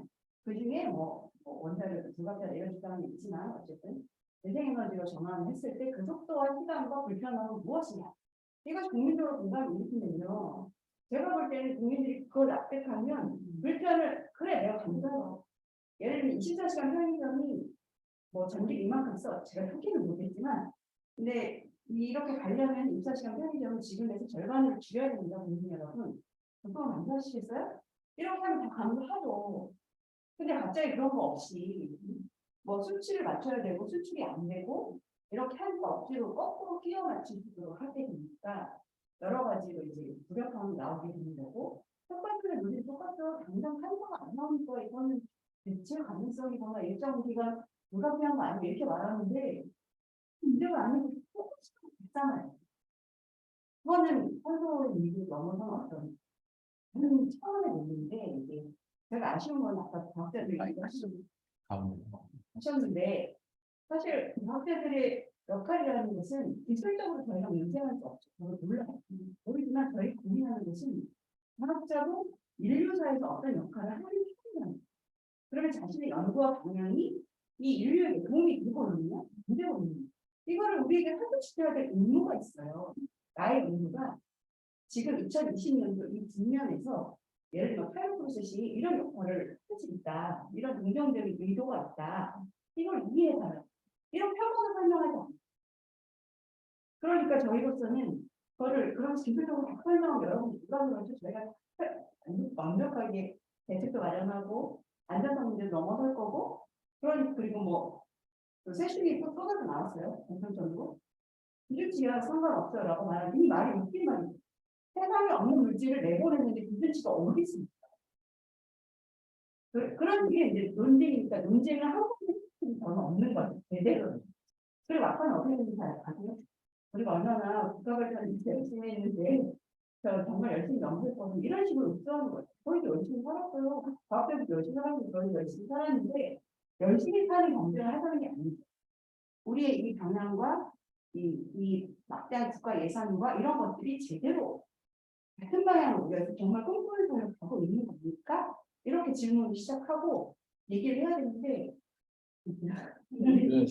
어쨌든 이제 지금 말씀하신 것처럼 여기서도 그 양심적인 그 연구원들에서 뭐 손정훈 연구원, 뭐 서양민 연구 이런 분들이 어떤 양심적으로 가치를 느끼고 있고 그걸 또 선언 그 얘기하고 또 그 제보한 사람 중에 손정훈 연구원 말고 또 비슷한 사람 더 있다 뭐 이런 얘기도 보면 분명히 그 시대에 그 양심적인 연구원들이 있는데. 그게 주류가 아니다라는 게 지금 사실은 문제인 거고, 그 문제는 이런 어떤 비판의 영역도 분명히 필요하지만, 그들 스스로 그것을 연구윤리라고 하죠. 연구윤리를 잘 갖출 수 있도록 사회적인 그 교육, 네. 합의, 뭐 이런 것들을, 이런 어떤 운동들도 좀 네. 해야 되는 거 아닌가. 네. 굳이 어떤 이거 너희 잘못됐어 라고 이렇게 지적하게 되면 이제 그때부터는 선을 긋거든요. 네. 나는 몰라. 당신은 시민이고 나는 연구원. 그러니까 난 그냥 내 법들을 지키기 위해서 하고 있는 거고 여기는 뭐 그쪽의 뜻을 위해서 하는 거니까. 근데 그렇게 하는 것보다는 어쨌든 그들이 연구윤리를 지킬 수 있도록 뭔가 법을 제정해주고 네. 지원하고 뭔가 윗사람들을 그런 양심적인 사람들을 그 자리에 세우고 이런 어떤 운동도 같이 병행되는 것도 큰 효과가 있을 것 같아요. 오히려 네. 이 사고의 큰 어떤 원인을 밝히고 하는 데에는 그분들이 되게 도움이 많이 됐었거든요. 네. 소설 속에서는. 네, 맞습니다. 그래서 연구자도 안정된 환경에서 연구를 해야 돼요. 그러니까 부적절한 연구를 강요받지 않고 정말 자부심을 느낄 수 있는 연구를 국가에서 맡겨줘야 됩니다. 예. 근데 이게 보면 우리나라에 그 연구비의 문제가 있거든요. PBS라고 자기 그 예, 자기 월급을 있지만 일부는 나가서 지금 벌어 연구비를 땄어요. 근데 그 제도가 엄연히 존재하는데 그거는 사실 촉진하기 위해서 동기부여하기 위해서 만든 제도인데 거기서 이제 원자력 분야에 돈이 안 풀리니까 이 사람들의 자기 그게 줄어들잖아요. 그러니까 억지스러운 뭔가 이런 아까 파이러스 프로세스라든지 뭐 이런 것들을 가져다가 연구해야 된다고 하는 거예요. 그래야지 그게 자기들 인센티브가 되는 거예요. 그러니까 이런 것도 하나의 제도적인 측면에서 봐야지 되는 거 아닌가. 굳이 그걸 뭔가 그 사람들의 그냥 그 있는 그대로 그 자를 비판하는 것보다는 제도도 되게 중요한 것 같아요. 네. 그런 어떤 운동들도 혹시 예. 진행하고 계시는 게 있나요? 공공연구노조에서 아마 하고 있을 겁니다. 그 PBS 관련해서 예, 이제 몇 근데 해 사실 동안 에너지 싸우고 있는. 문제는 대안이 없는 게 아니에요. 그러니까 우리가 환경 보호나 이런 걸 위해서 진짜 기후 위기 얘기하듯이 고기도 좀 줄이고 하는 노력을 기울여야 되는 건 맞아요. 그렇다고 안 먹을 수는 없으니까는. 근데 전기도 지금처럼 우리가 쓰던 것을 줄이라고 하는 건 상당한 고통이 또 따르기 때문에 그거를 대체할 수 있으면 대체할 수 있는 방안을 찾는 게 오히려 더 빨리 그 문제를 해결할 수 있는 지금 이제 사례가 이미 있는 게 저도 그 태양광 업체를 컨설팅 하면서 한 1년 반 동안 태양광 쪽에 그 공부를 좀 했어요. 보면은 독일이 이제 가장 지금 성공한 나라고 중국도 사실은 태양광 쪽에 엄청 투자를 해서 지금은 기술력이 뭐 세계 1, 2위를 다툴 정도로 급발전을 했거든요.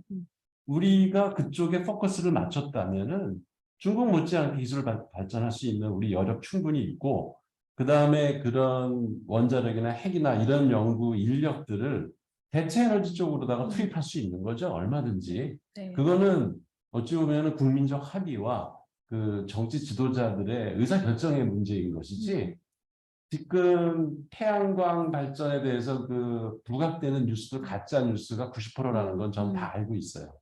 그 무슨 어디 산에 이렇게 산사태가 나가지고 무너진 거 그거 몇 년 전 사진 하나 가지고 계속 지금 써먹고 있고, 그 다음에 무슨 뭐 거기서 그 독극물이 네, 뭐 나비 나와가지고 나온다 폐기 막 처리 그러는데. 그거 유리 거의 문제. 완전히 거짓말이거든요. 네. 그러니까 그런 것들이 가짜 뉴스가 그 핵피아들에 의해서 지금 만연되고 있다라고 하는 것도 간과할 수 없는 네, 문제거든요. 네, 맞아요. 그러니까 예를 들어서 뭐 산을 저기 한다고 그러는데 그 이제 제가 그 뭐 옛날에 그 정주영 씨가 그런 얘기 했거든요. 우리나라 교통 문제를 해결하려면은 경부고속도로를 2층을 쌓으면 된다. 그 이제 기발한 발상이긴 한데 그분은 충분히 그런 생각할 수 있는 사람이에요. 그런 일을 많이 해왔고 옛날에. 그러니까 그런 산업 발전 방식이 다 옳다는 얘기를 하는 게 아니라 우리나라에서 태양광 발전 정말 마음에 그게 의지만 있다면은 우리나라 고속도로를 전부 우리로 지붕을 씌우면은 깔 수 있어요. 한 방에 해결됩니다. 네. 우리나라 또. 발전소 딴 거 다 없어도 그걸로 충분히 전국이 쓸 수 있는 전기 다 만들 수 네. 있어요. 네. 그리고 그 정도 효율 다 나오고 있고 지금 셀들이 그 폐기물에 대한 걱정 그거 만약에 뭐 중금속이 나오는 거를 태양광 패널에서 나오는 거 걱정한다면 이 컴퓨터도 만들면 안 돼요.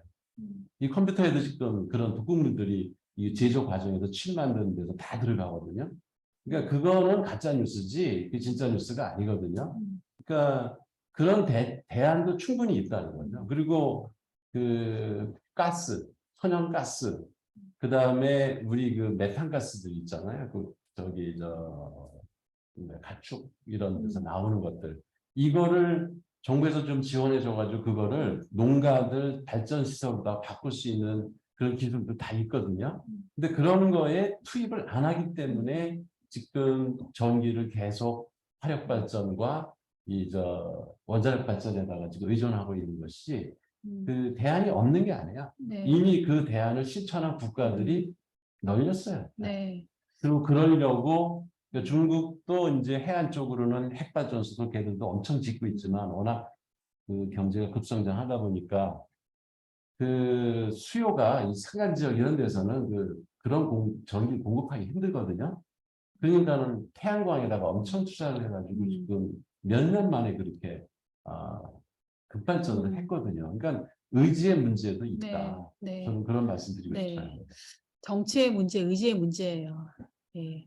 그래서 시민들이 좀 깨어 있어가지고 이런 거의 위험성, 감당할 수 없는 위험을 지금 계속 저지르는 거, 이거는 막아야죠.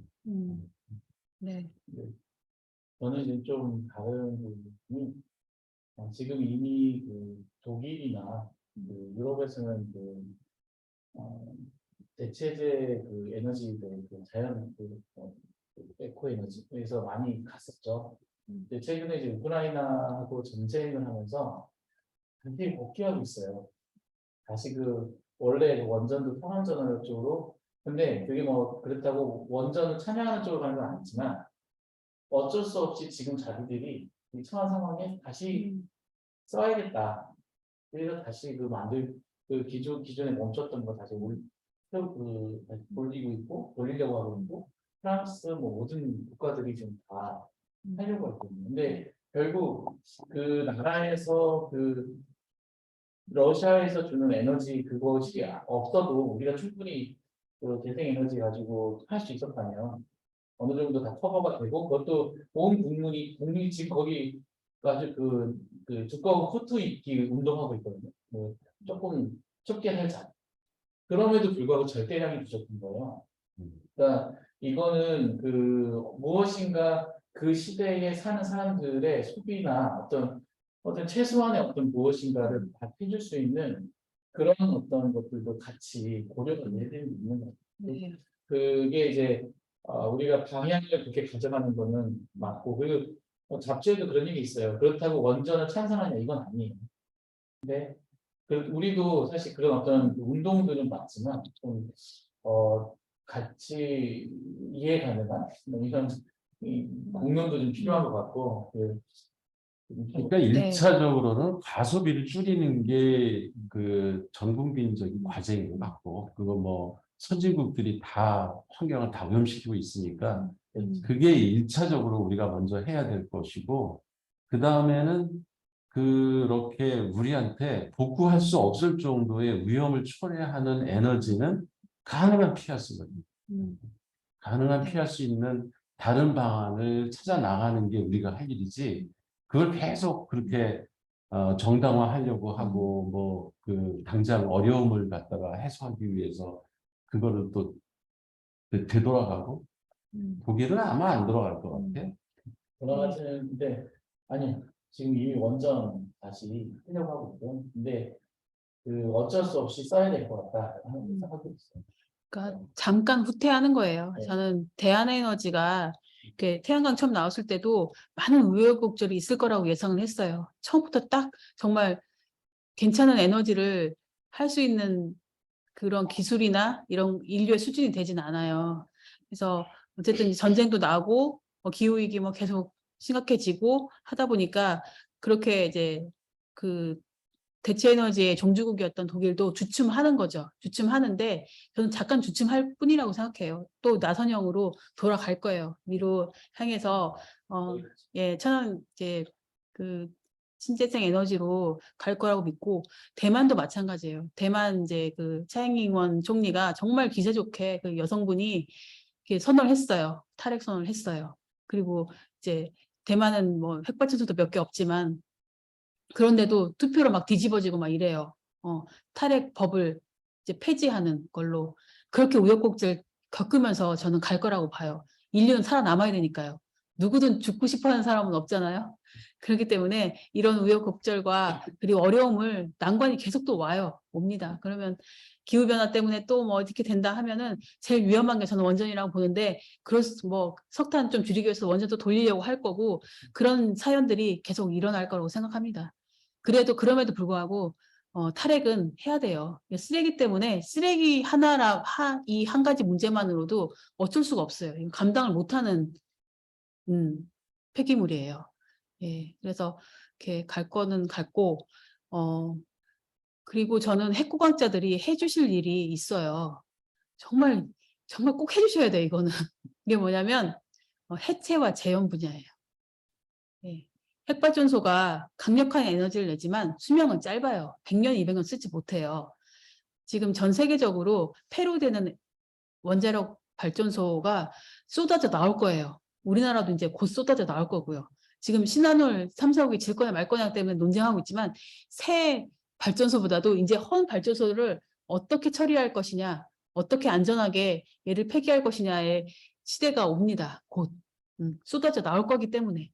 70년 이제 미국은 이제 나오기 시작했잖아요. 50년대 이제 60년대 일찍부터 졌기 때문에 우리는 이제 70년대부터 져가지고 이제 논의가 시작될 건데, 이분들이 안전하게 폐로하는 방법, 기술, 그리고 재염하는 거. 얘들이 폐로만 안 쓴다고 해서 우리 방사능이 안 나오는 건 아니거든요. 제염의 과제가 있어요. 그래서 제염과 해체를 반드시 연구를 해주셔야 돼요. 그거를 국가적으로 요즘에 밝혀야 됩니다. 그런 무슨 기관을 새로 론치하지 않았어요? 며칠 전에 뉴스에 나왔던 것 같은데 핵 안전 뭐 처리하는 청인가 뭔가 그게 그 왜냐면 기구를 공식 기구를 혹시 만든 것 그 같아요. 사용 해결료 특별법과 관련된 그런 기구인가요? 저는 최근은 잘 모르겠어요. 지금 3년 네. 전 며칠 전에 뉴스에서 본 것 같아요. 얼핏. 저희가 회사에서 그 원자력 그 연구원하고 저준위 그 예. 핵폐기물 네. 그 분류하고 이렇게 하는 방패장까지 아, 보내 예, 네. 그런 거를 이제 데이터 분석하는 사업을 한번 아, 했어요. 네. 네. 몇 년 전에. 2년 아, 네. 2년 전. 예. 근데 그때 제가 이제 그분들하고 얘기를 많이 하면서 느꼈던 건 우리나라가 짓는 거는 많이 짓는데 한 번도 그 폐기를 해본 적이 없고요. 그 원자로를 이렇게 아까 폐로 시키고 그리고 거기 그걸 이렇게 해체시키는. 근데 지금 이 하나로가 이게 서울에 원래 있다가 일로 대전으로 왔잖아요. 네. 근데 그때 한번 해본 거예요. 그것도 몇십 년 전이죠. 네. 그래도 고물상을 예. 많이 도움을 받았잖아요. 네, 맞아요. 그때 얘기로는 그 경험도 경험이고 그 되게 그 이제 저런데 다 이제 밑에 원자력 중에 이제 몇 개 그 스톱 시켰잖아요. 그걸 해체해야 되는데 어떻게 해체해야 네. 될지를 모른다. 그러니까 이 부분의 연구를 많이 할 거다. 그리고 많은 돈을 쓸 거다라는 얘기를 저는 그때 들었었거든요. 네. 그래서 그 방향에 맞게 지금 어쨌든 정책을 나오는데 그리고 우리 작가님 책에도 보면 뒤에 그 원자력 연구원의 분들의 이제 앞으로의 그 주요 일은 이걸 이제 그 해체하고 아까 제형하는 그런 기술을 좀 계속 발전시켜 주는 거다라고 하는 마지막에 얘기를 네. 하신 것 같은데 네. 이 같아지는 예. 정책들이 요즘 많이 관심을 받는 것 같아요. 음. 근데 또 이제 폐로 했으니까 또 하나 대체하는 거 하나 또 짓고 뭐 이런 네. 식인 거죠. 네. 지으려고 하는 쪽과 네. 어쨌든 그걸 좀 막으려고 하는 쪽이 있는 것 근데 같고요. 작가님은 그러면 그 지금 여기는 이 연자료가 1.5kg, 10kg 안에 너무 많은 사람이 있기 때문에 네. 되게 위험했잖아요. 네. 근데 만약 조금 산골짜기나 진짜 그 사람이 그 20kg 근방에 없고 이렇게 그리고 거기에 이렇게 안전하게 짓고 뭐 그렇게 해서 전력을 싸게 생산할 수 있다면 이건 찬성할 거냐? 찬성할 거예요. 아니요. 절대 아니죠. 자, 제가 이게 에너지 민주주의를 꿈꾸며라고 했던 그 내용인데요. 아무리 산골짜기나 저 아무도 안 사는 해변가에 지어도 송전탑을 타고 오게 돼 있어요. 예. 그게 밀양의 대표적인 얘가 아닙니까? 그러니까 소수의 희생으로 계속 다수의 행복을 누려왔던 것이 우리나라 현실이었어요. 저는 그건 민주주의가 아니라고 생각해요. 다수결 원칙 민주주의가 아닙니다. 정말 쓰고 싶다면 서울 한복판에 져야 돼요. 지금 이태원 참사 나가서 진짜 난리잖아요. 청와대 옆에 짓든지 광화문 옆에 짓든지 쓸 사람이 해결할 사람이 써야 된다고 생각해요. 계속 소수의 희생 지금 이제 다 그래서 지금 머리를 써가지고 입지가 어떠냐면요. 도 경계에 딱 나요. 예, 도 경계에 딱 나가지고 여기가 불산인지 울산인지 헷갈리게 해놓고 그리고 고창인지 영광인지 헷갈리게 해놔요. 예. 아 그래야지 네. 지역 주민들이 갈라지거든요. 갈라져서 단합을 못하게 하거든요. 근데 그때도 한적한 바닷가였는데 그때 살았던 사람들도 이렇게 그 방사능 피해를 많이 입었어요. 영광의 이제 농부들 보면은 어민들도 그렇고요. 기형소 많이 나왔고 그 백혈병이나 이런 것들 많이 알았어요. 그리고 이제 유전병으로 물려주죠 또. 그래서 자녀분들도 그렇게 장애가 많이 태어났다고 해요. 예. 어디 있어도 저기 화성에 있어도 안 됩니다. 원자력 연구원. 원자력 발전소는 달에 있어도 안 되고요. 화성에 있어도 안 됩니다. 지구에 있어서는 더더욱 안 되겠죠. 네. 하시죠. 아니 태양에 있잖아 지금 원자력 발전소가 거기서 그거는 계속 핵 융합, 쏴주는데 융합. 그건 융합이에요. 에너지를 계속 쏴주는데 이제 그거 활용하면 되지. 네. 10년 뒤에는 이제 핵융합으로 우리 나올 수 있으니까. 핵 융합이 전기를 엄청 먹는 하마가 될 거예요. 그 뭐 위선희 의원 뭐 의견 없어요? 그리고 근데 이거 책 아니고도 우리가 일상적으로 겪고 있는 문제잖아. 이게 핵이라는 게.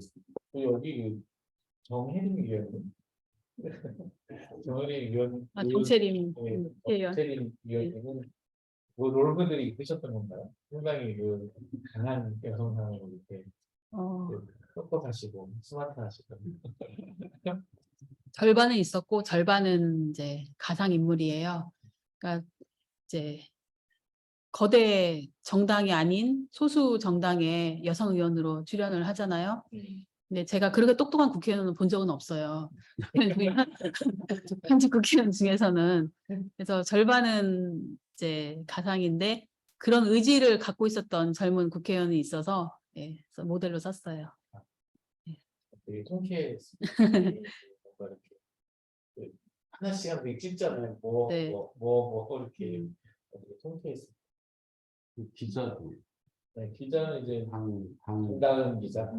네, 강다운 기자도 사실 딱 그 모델이 있었던 건 아닌데 저희가 이제 탈핵 운동 할 때 그때 뭐 성명서 발표라든지 기자회견 할 때 많은 기자분들이 사실 관심 가져주시고 도와주셨어요. 예, 그 젊은 기자들이 많았죠. 그 많은 기자분들을 이제 추격해 놓은 그런 분이에요. 근데 소설 내용에는 그 기레기도 있더라고요. 그만하라고. 네, 기대기도 있고 공무원들도 제가 직접 만나고 겪고 느꼈던 공무원들의 상을 많이 그렸어요. 근데 네. 그 거기에 사공연 주무관은 상당히 그 어떻게 적극적으로는 못하지만 그냥 그 마음으로는 있는 그런 어떤 진짜 전형이었던. 사경 같은 사람은 체화하고 싶죠. 아니요. 좀 더 저는 적극적인 김민영 같은 분을 하고 있어요. 김민영 조합원. 그런 아줌마들이 지금 유성에 널려 있는 겁니다. 그런 이제 생협조합원. 네. 굉장히 적극적으로. 그리고 이 우민 씨도 이거 그 이름 생각하시고 있으신 거죠? 네. 저는 이렇게 이름을 깊이 생각 안 하고 생각나는 대로 바로바로 넣었어요. 근데 우인은 어리석은 사람들의 도시예요. 우인 씨, 그 우인이 뜨신 것 같더라고요. 예. 근데 그 뭐야 못된 국회의원 병석이 그 차병석인가? 네. 그 사람은 여기 또 대전에 그런 병석이라는 사람이 있어요. 그렇구나. 그분도 병석이었구나. 네. 그건 몰랐네. 잊어버렸어요. 그분이 이제 서구 쪽인데. 그리고 당이 다른 사람. 네. 또 전 병석은 이제 이런 의미였어요. 병자의 자리 석자, 병든 자리다. 그래서 의미가 없었나? 그리고 이제 조금 그 약간 억지스러운 거는 그 원자 폭탄을 아무리 조금해도 공으로 이렇게 만들어가지고 여기서 펑 저기서 펑 터지는 거는 좀 경단이라는 경단이라는 표현을 썼는데 네. 그것도 대통령 경호가 그렇게 허술할까 터지더라고요. 저는 대통령을 등장시킨 이유가 뭐냐면 이거는 그냥 국민들의 개개인의 문제가 아니고 대통령도 능가할 만한 세력이 있다라는 걸 좀 보여주기 위해서 대통령을 등장시켰어요. 그리고 이제 경단을 빚어가지고 이렇게 던지는 거는 미친 과학자의 지식이긴 하지만 그 플루토늄은 사실 요만한 것도 떨어뜨리면 터져요. 예, 방사능 픽복돼서 죽거든요. 미국에서 실제로 연구소에서 요만한 플루토늄을 만들었어요. 이렇게 다 농축해가지고 놨는데 조교가 떨어뜨린 거예요. 책상에서. 그래서 즉사했어요. 그 정도로 위력이 있기 때문에 그 위력을 보여주기 위해서 이렇게 이렇게 만든 거였어요. 네. 근데 작은 이제 충격만으로도 임계에 이른다. 그 색깔을 되게 표현을 잘 하셨는데 진짜 보셨나요? 청회색, 그건 제가 상상했어요. 그렇게 반짝반짝거리고 청회색으로 멋지게 생겼을 거라고 저는 그냥 상상했어요. 그 선생님을 음. 그 색깔까지 그 보신 것처럼 그리고 그 철구슬 같잖아요. 예전에 마리퀴리 거기 보면은 나중 네. 이런 것을 이제 색깔을 그게 그 문학적인 표현들이 이렇게 같이 있는 거. 근데 우리나라 괴산에서 나오지 않아요? 뭐가요? 우라늄이. 우라늄은 대전하고요. 예, 금산, 대전이 지금 광맥이 흐르고 있어요. 지금 산내 쪽부터 이렇게. 인산. 예, 근데 이게 돈이 안 되니까 이제 파지 괴산은 못하는데. 우라늄이 그래요? 괴산이 제일 크대요. 우리나라에. 그래요. 예. 북한은 음, 꽤 많고 수도가 전 세계 거의 최고라는 거예요. 음. 북한은.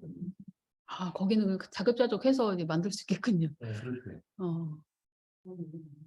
저기 안 만드실 거니까 원전은 안 만드실 거니까 우라늄은 필요 없는 거죠.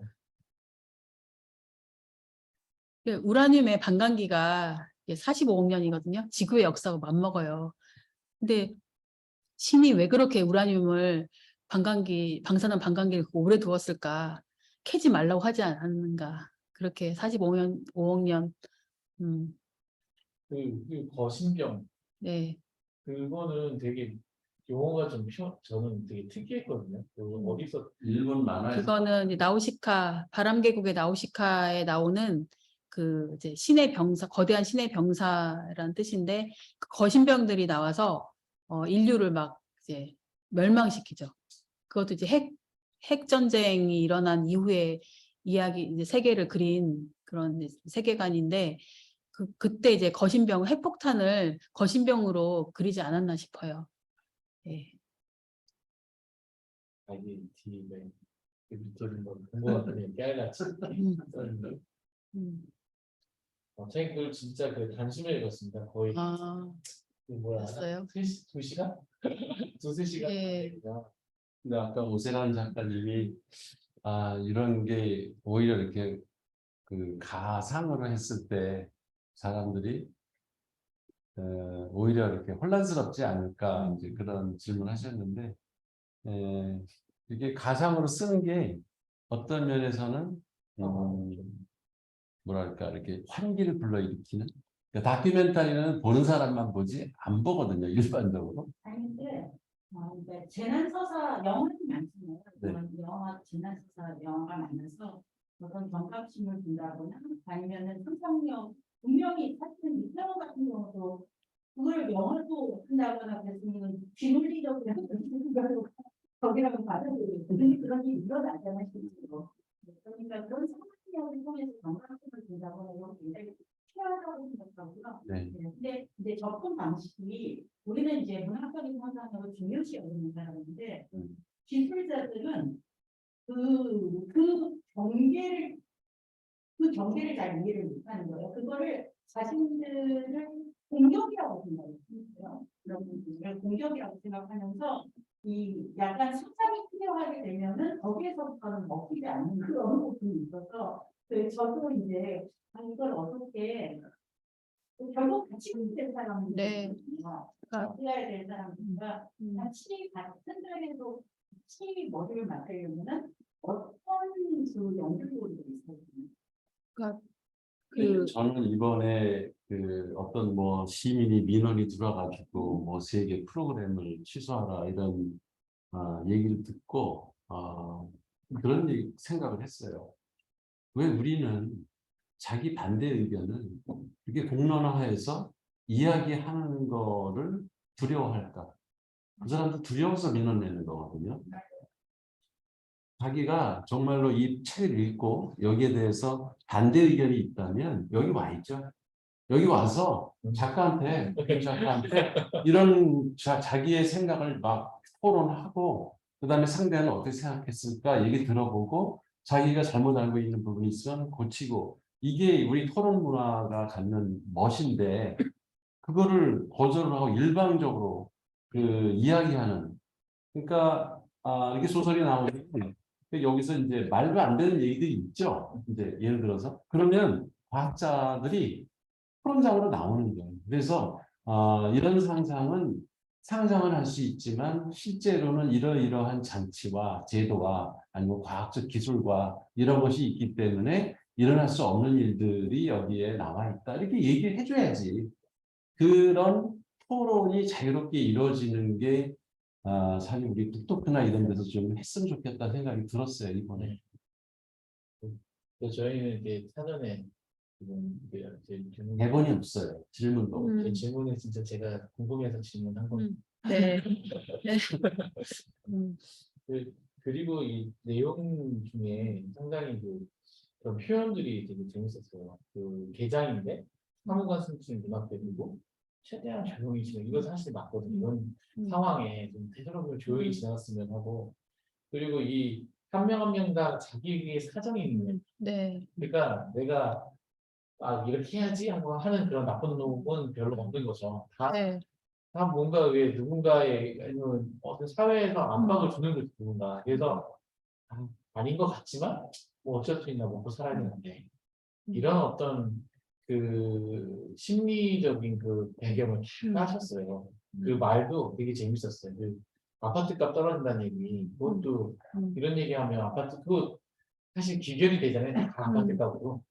근데 결국 마지막에 폭발하고 나서는 아예 아파트값 떨어지는 게 아니라 없어졌잖아요. 그래서 되게 재밌게 그런 어떤 거기 그 손박사 부인 이름이 조혜란? 조환경. 조한경. 조한경. 우리 오세란 박사님이 여기 연구원의 부인인데 그 세겹에 가가지고 다른 사람들이랑 계속 의견 충돌이 나는 거야. 저것들은 왜 우리 남편 직장을 저렇게 비난을 하나? 여기는 연구원 마누라라고 그 되게 그대로 쓰셨어요. 근데 그런 얘기를 진짜 있어요. 네네.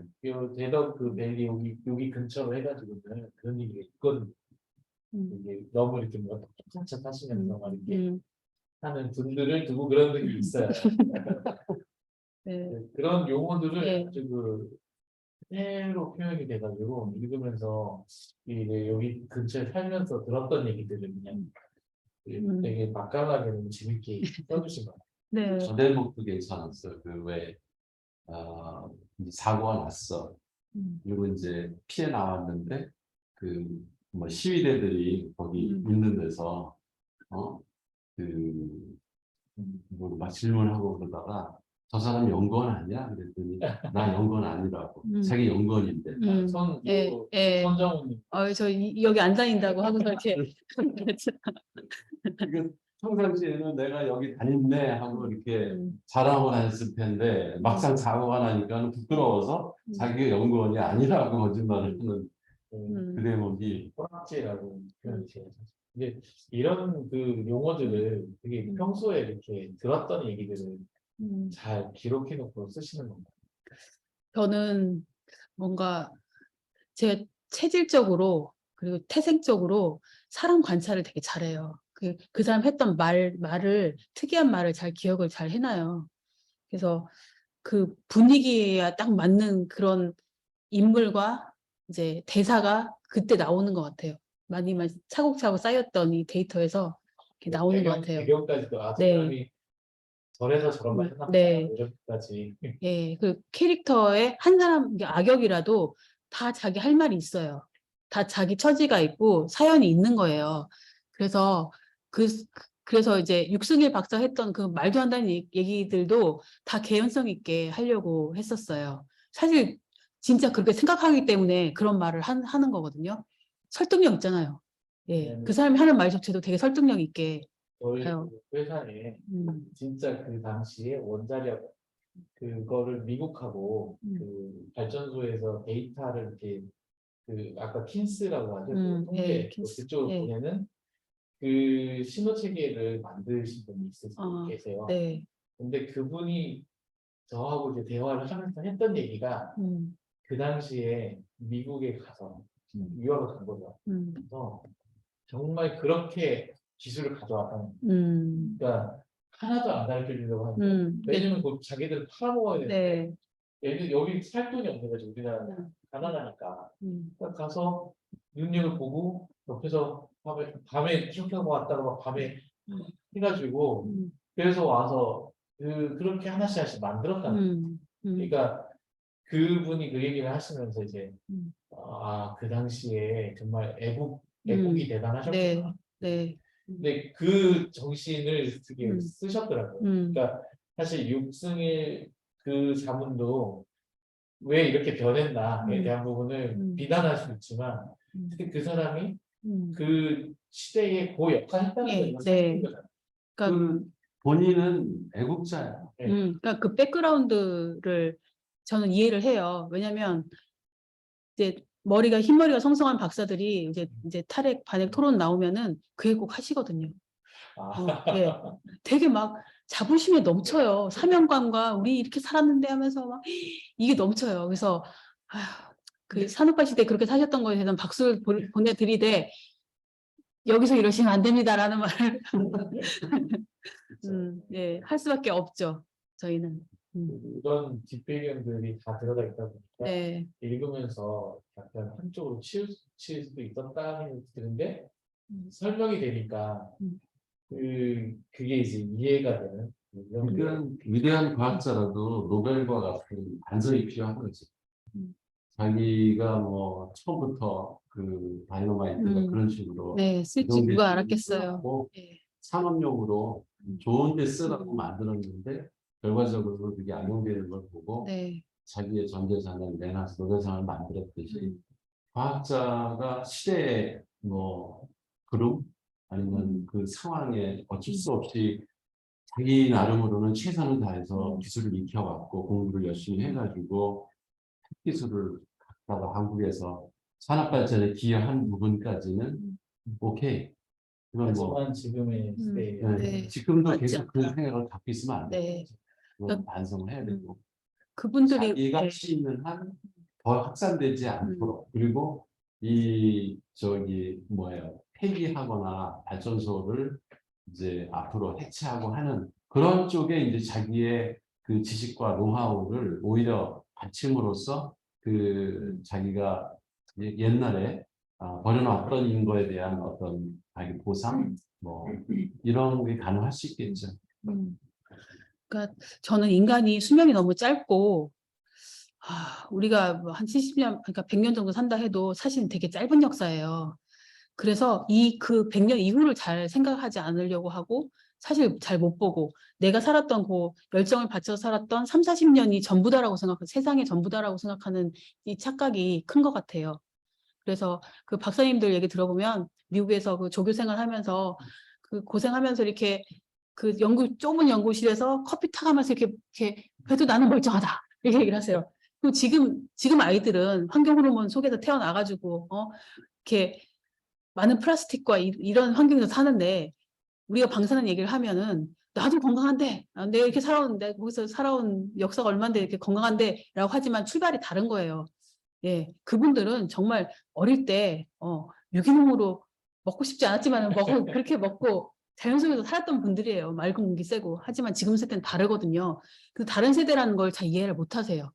예, 우리는 처음부터 플라스틱 세대라는 거를 잘 모르세요. 처음부터 ADHD를 갖고 태어날 가능성이 너무나 농후하고 이런 거를 이해를 못 하기 때문에 그게 인간의 수명이 짧다는 겁니다. 그래서 인간의 수명이 짧기 때문에 그 이후까지는 바라볼 수 없는 눈이 없다는 거를 참 그게 너무 안타까워요.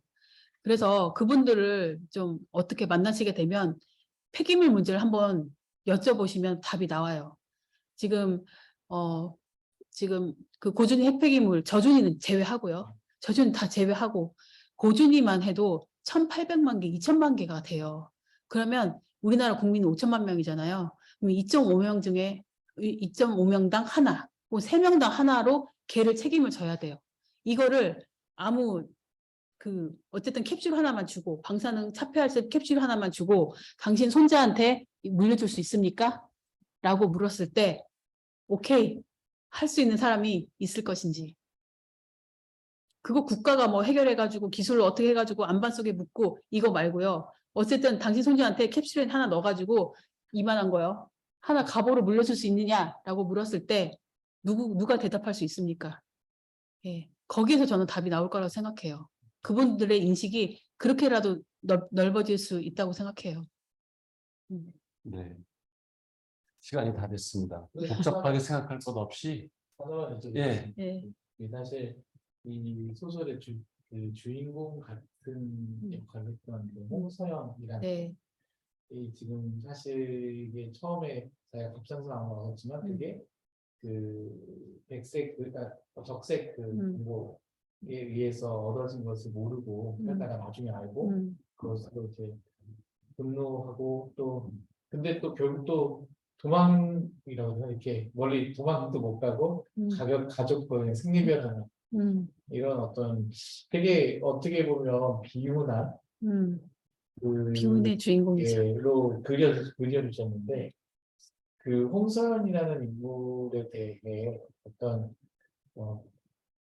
알려주고 싶은 메시지나 네. 그런 부분들이 있으셨나요? 네, 있어요. 어쨌든 홍서연은 중산층 이상으로 사는 당당한 엄마였어요. 몸은 좀 약하지만, 어쨌든 하층민은 아니었다고요. 저소득층이 아닌 평범하게 살고, 이제 좀 좋은 의지로 해서 공동체 활동을 했던 그런 사람의 삶도 한순간 나락으로 떨어질 수 있다는 것을 알려주고 싶었어요. 핵사고로 인해서. 네. 또 다른 의견이나 질문 있으신가요? 네.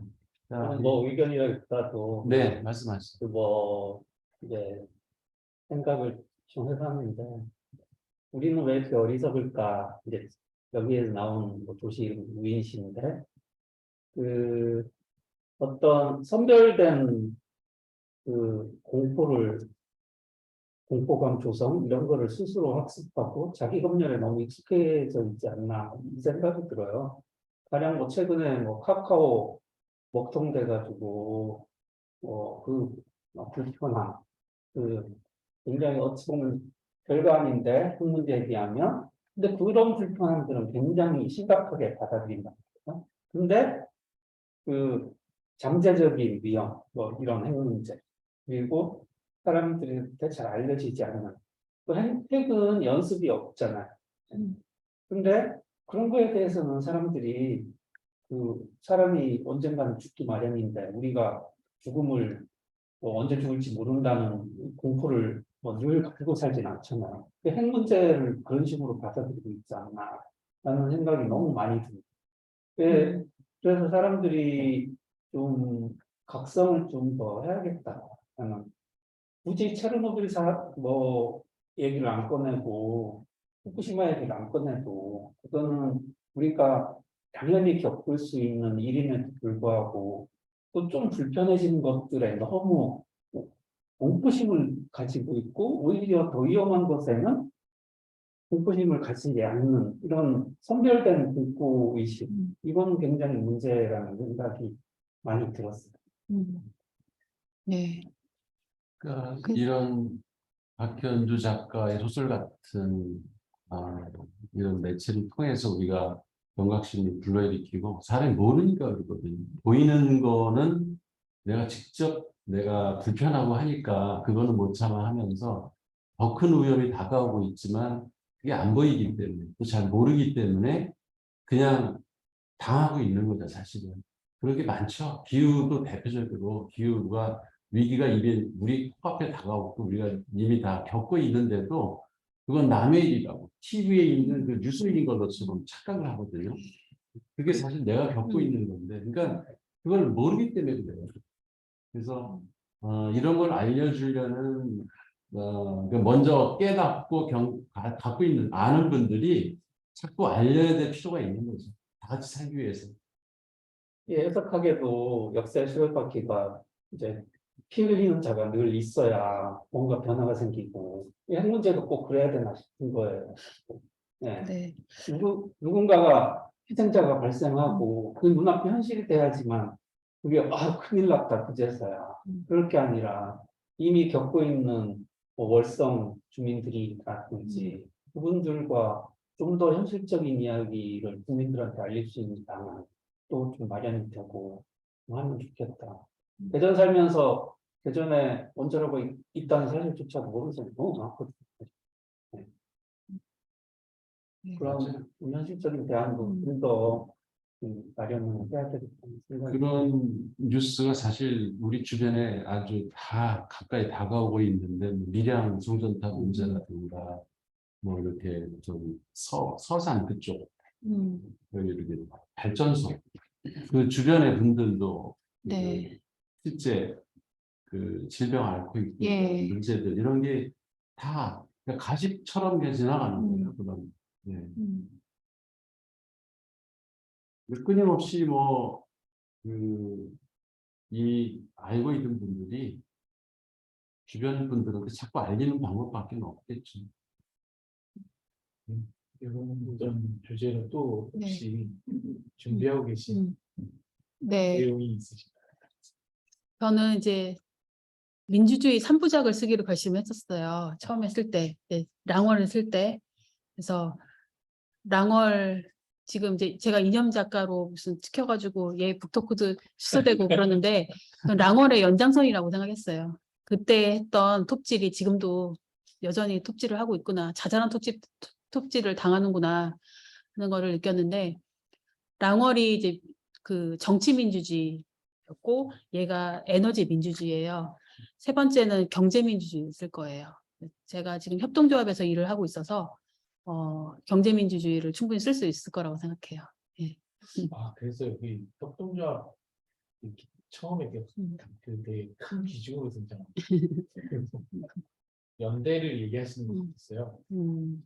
네. 밑밥을 깔아놓는 아, 연대로만 해결할 수 있다 이런 어떤 메시지를 주시는. 그러니까 랑월도 제가 의도하진 않았는데 협동조합을 시작해요. 농민협동조합이에요. 거기는. 예. 예, 오늘 북토크 되게 의미 있게 진행이 됐고요.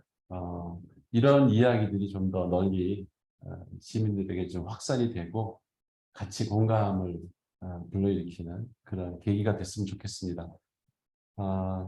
아까 이제 작가님이 후손에게 그 선물을 그 폐기물을 줄 수 있다고 대답할 수 있는 사람 누가 있겠는가? 이 한마디가 오늘의 마무리 발언이 될 수 있을 것 같습니다. 참여해 주신 분들 모두 감사하고요. 오늘 박현주 작가님 진행 잘 해주셨고 고맙습니다. 네. 고맙습니다. 고맙습니다. 이번 달 26일 날 저기 시청자 미디어 센터에서